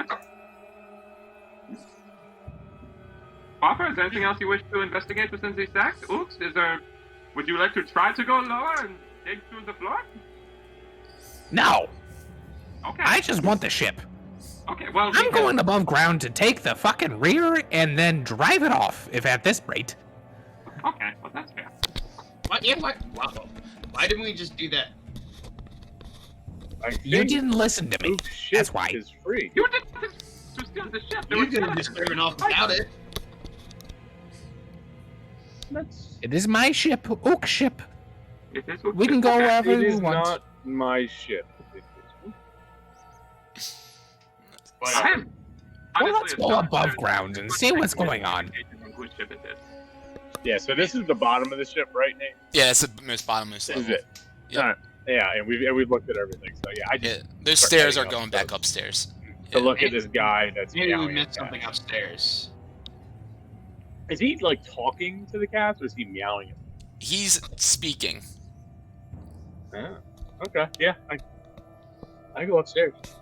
Hey, what do Royd's meows sound like to the cat? I'm genuinely curious. Well, Royd is just speaking at like almost like it sounds like common, but he's Oh. able to communicate with this cat. Okay, He's able to never mind. understand, and the cat's able to understand him. I always thought it was like you just speak in the animal language and it's just like a back and forth exchange. That'd be great. All right, so you guys, Winston heads up the stairs. So you guys all following behind him. Yeah. All right. The brown guy? Winston, as you get up to the top deck, you see Royd slowly following behind this cat on the docks. They're about at the corner, getting ready to turn it. As you see the cat kind of running up 10 feet, stopping, putting its butt down on the ground, and looking behind just to make sure that Royd is still following behind him. Royd, where are you going? I think this cat was the cargo we were looking for. Well, let's follow cargo. Cat? Is that the cat's name? I think. Porcupine. Gentlemen, cargo. Point at it. Cargo. Oh, it's just cargo. Ooks, you think what I'm thinking. This ship is free. Just like us. We're free. Let's ride. That's right, baby. Let's take this ship and dock it somewhere else under my name. You take the ship, and I keep looking for this damn package. Well, that's the package, Yeah, Mr. Barber, I do believe right? Winston is saying the cat is the package. I believe him. He's my smarter of my underlings. You think cat is the package? Well, that's what my underling told me. But there were 3 cats that escaped. So we have 3 packages. Were they in one box? I unlocked it. So you unlocked one box and 3 cats came out. Yes. Okay, And they ran good. away from me fast. They did not like me. Okay, 1 box, 1 package. Well, I mean, I And, think and, the and Ooks, you would have noticed as well with your passive perception and everything that this crate obviously looked much different than every other crate that you saw on this ship. I will say, the lock on this one that I unlocked was a bit difficult, but it took no time at all because I'm amazing. But it was still hard. You mean to tell me the chest with the 3 cats in it? Yes, it was like triple layered, and I unlocked it so fast you would be amazed. Your pants would drop. And let me tell you, they ran out of there so fast, but my hands worked beautifully. So you mean to tell me that we may have potentially allowed 2/3 of that package escape? Something doesn't add up here. Yes, but I got I walked back to the room that Ooks was in and further examined that chest. Okay, you go check it out. You can make a perception or investigation if you want. Yeah, so I'm looking for maybe a false bottom. Maybe Sure. there's more to it. The cat goes up around Royd and kind of circles around his legs, nuzzling up to his legs, and then goes up another 10 feet, kind of sits back down and looks at you, kind of lifts up its paw like, come on, bud. With that 8 perception, you notice exactly pretty much what I pointed out to him, the very obvious things about it. It's much larger crate than every other crate that was in here, has metal fastenings around the sides of it, and has holes drilled into the box.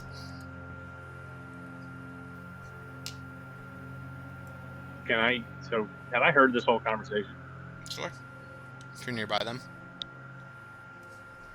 So, Ooks, Yes. you let the cats out of your ship, so your servants gone. I have many servants. The entire world is my servant. Should we get these 3 servants back to Ook's ship? Make Ook's ship powerful.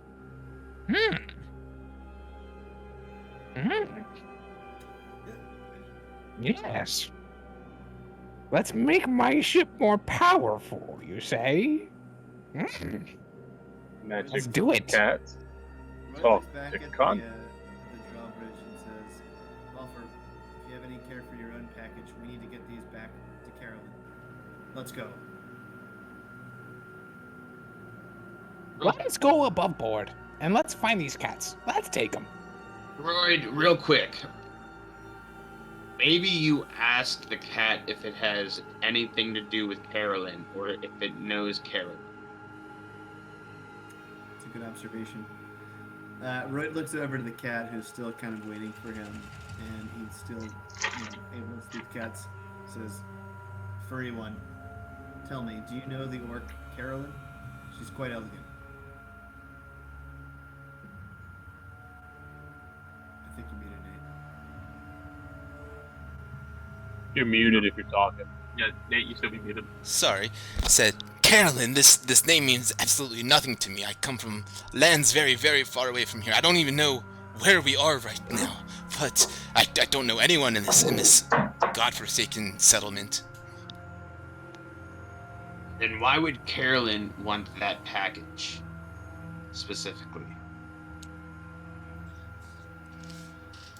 Walk upstairs. Maybe we I walk ask upstairs. the package. He can talk to it. I point at robot thing. Royd, are you talking with this Scared. cat? Royd, as you look back, the cat looks back at you again and just keeps on moving up 10 more feet and stops and puts up its paw and kind of gestures to you. Everyone, I think we should listen to the cat. Let's go. What? This seems What is that crazy. saying? This seems crazy, but I'm gonna trust Droid. Red kind of runs off on his own, following the cat. I So we are follow. pursuing the cat. Cat goes another 10 feet, 15 feet ahead, looks back to make sure you're still following behind.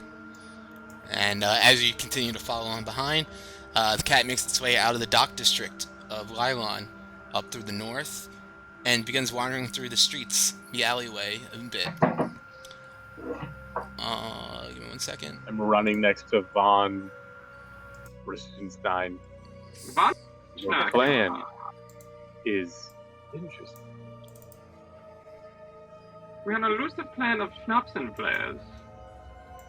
Have you heard of the card game Schnapsen, Winston? You witnessed my friend Barfer absolutely kill it earlier.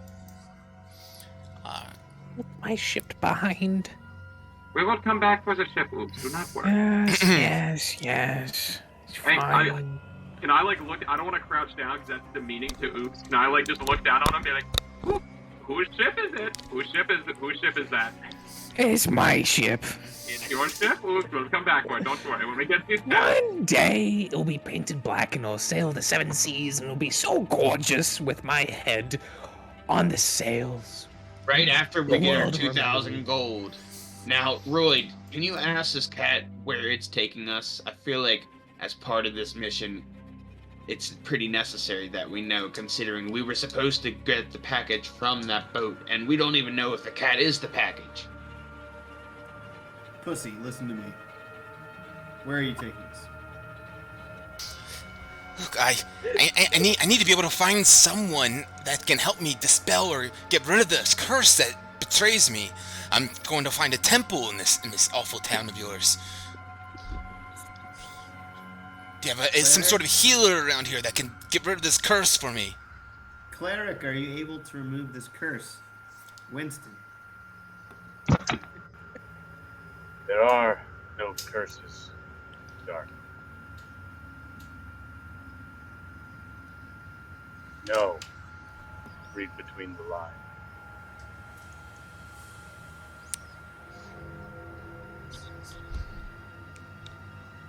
English, please. I cannot. No! Curse. I don't know what it is. It sounds like he can't do it. I don't think he knows what the curse is, so he can't dispel it. So we might need to find someone who might be a little more attuned. I don't. Is there a? I look up and I kind of remember history of this place, and I look for a temple with. I look for like a big sun, big sun to be on this side of a temple.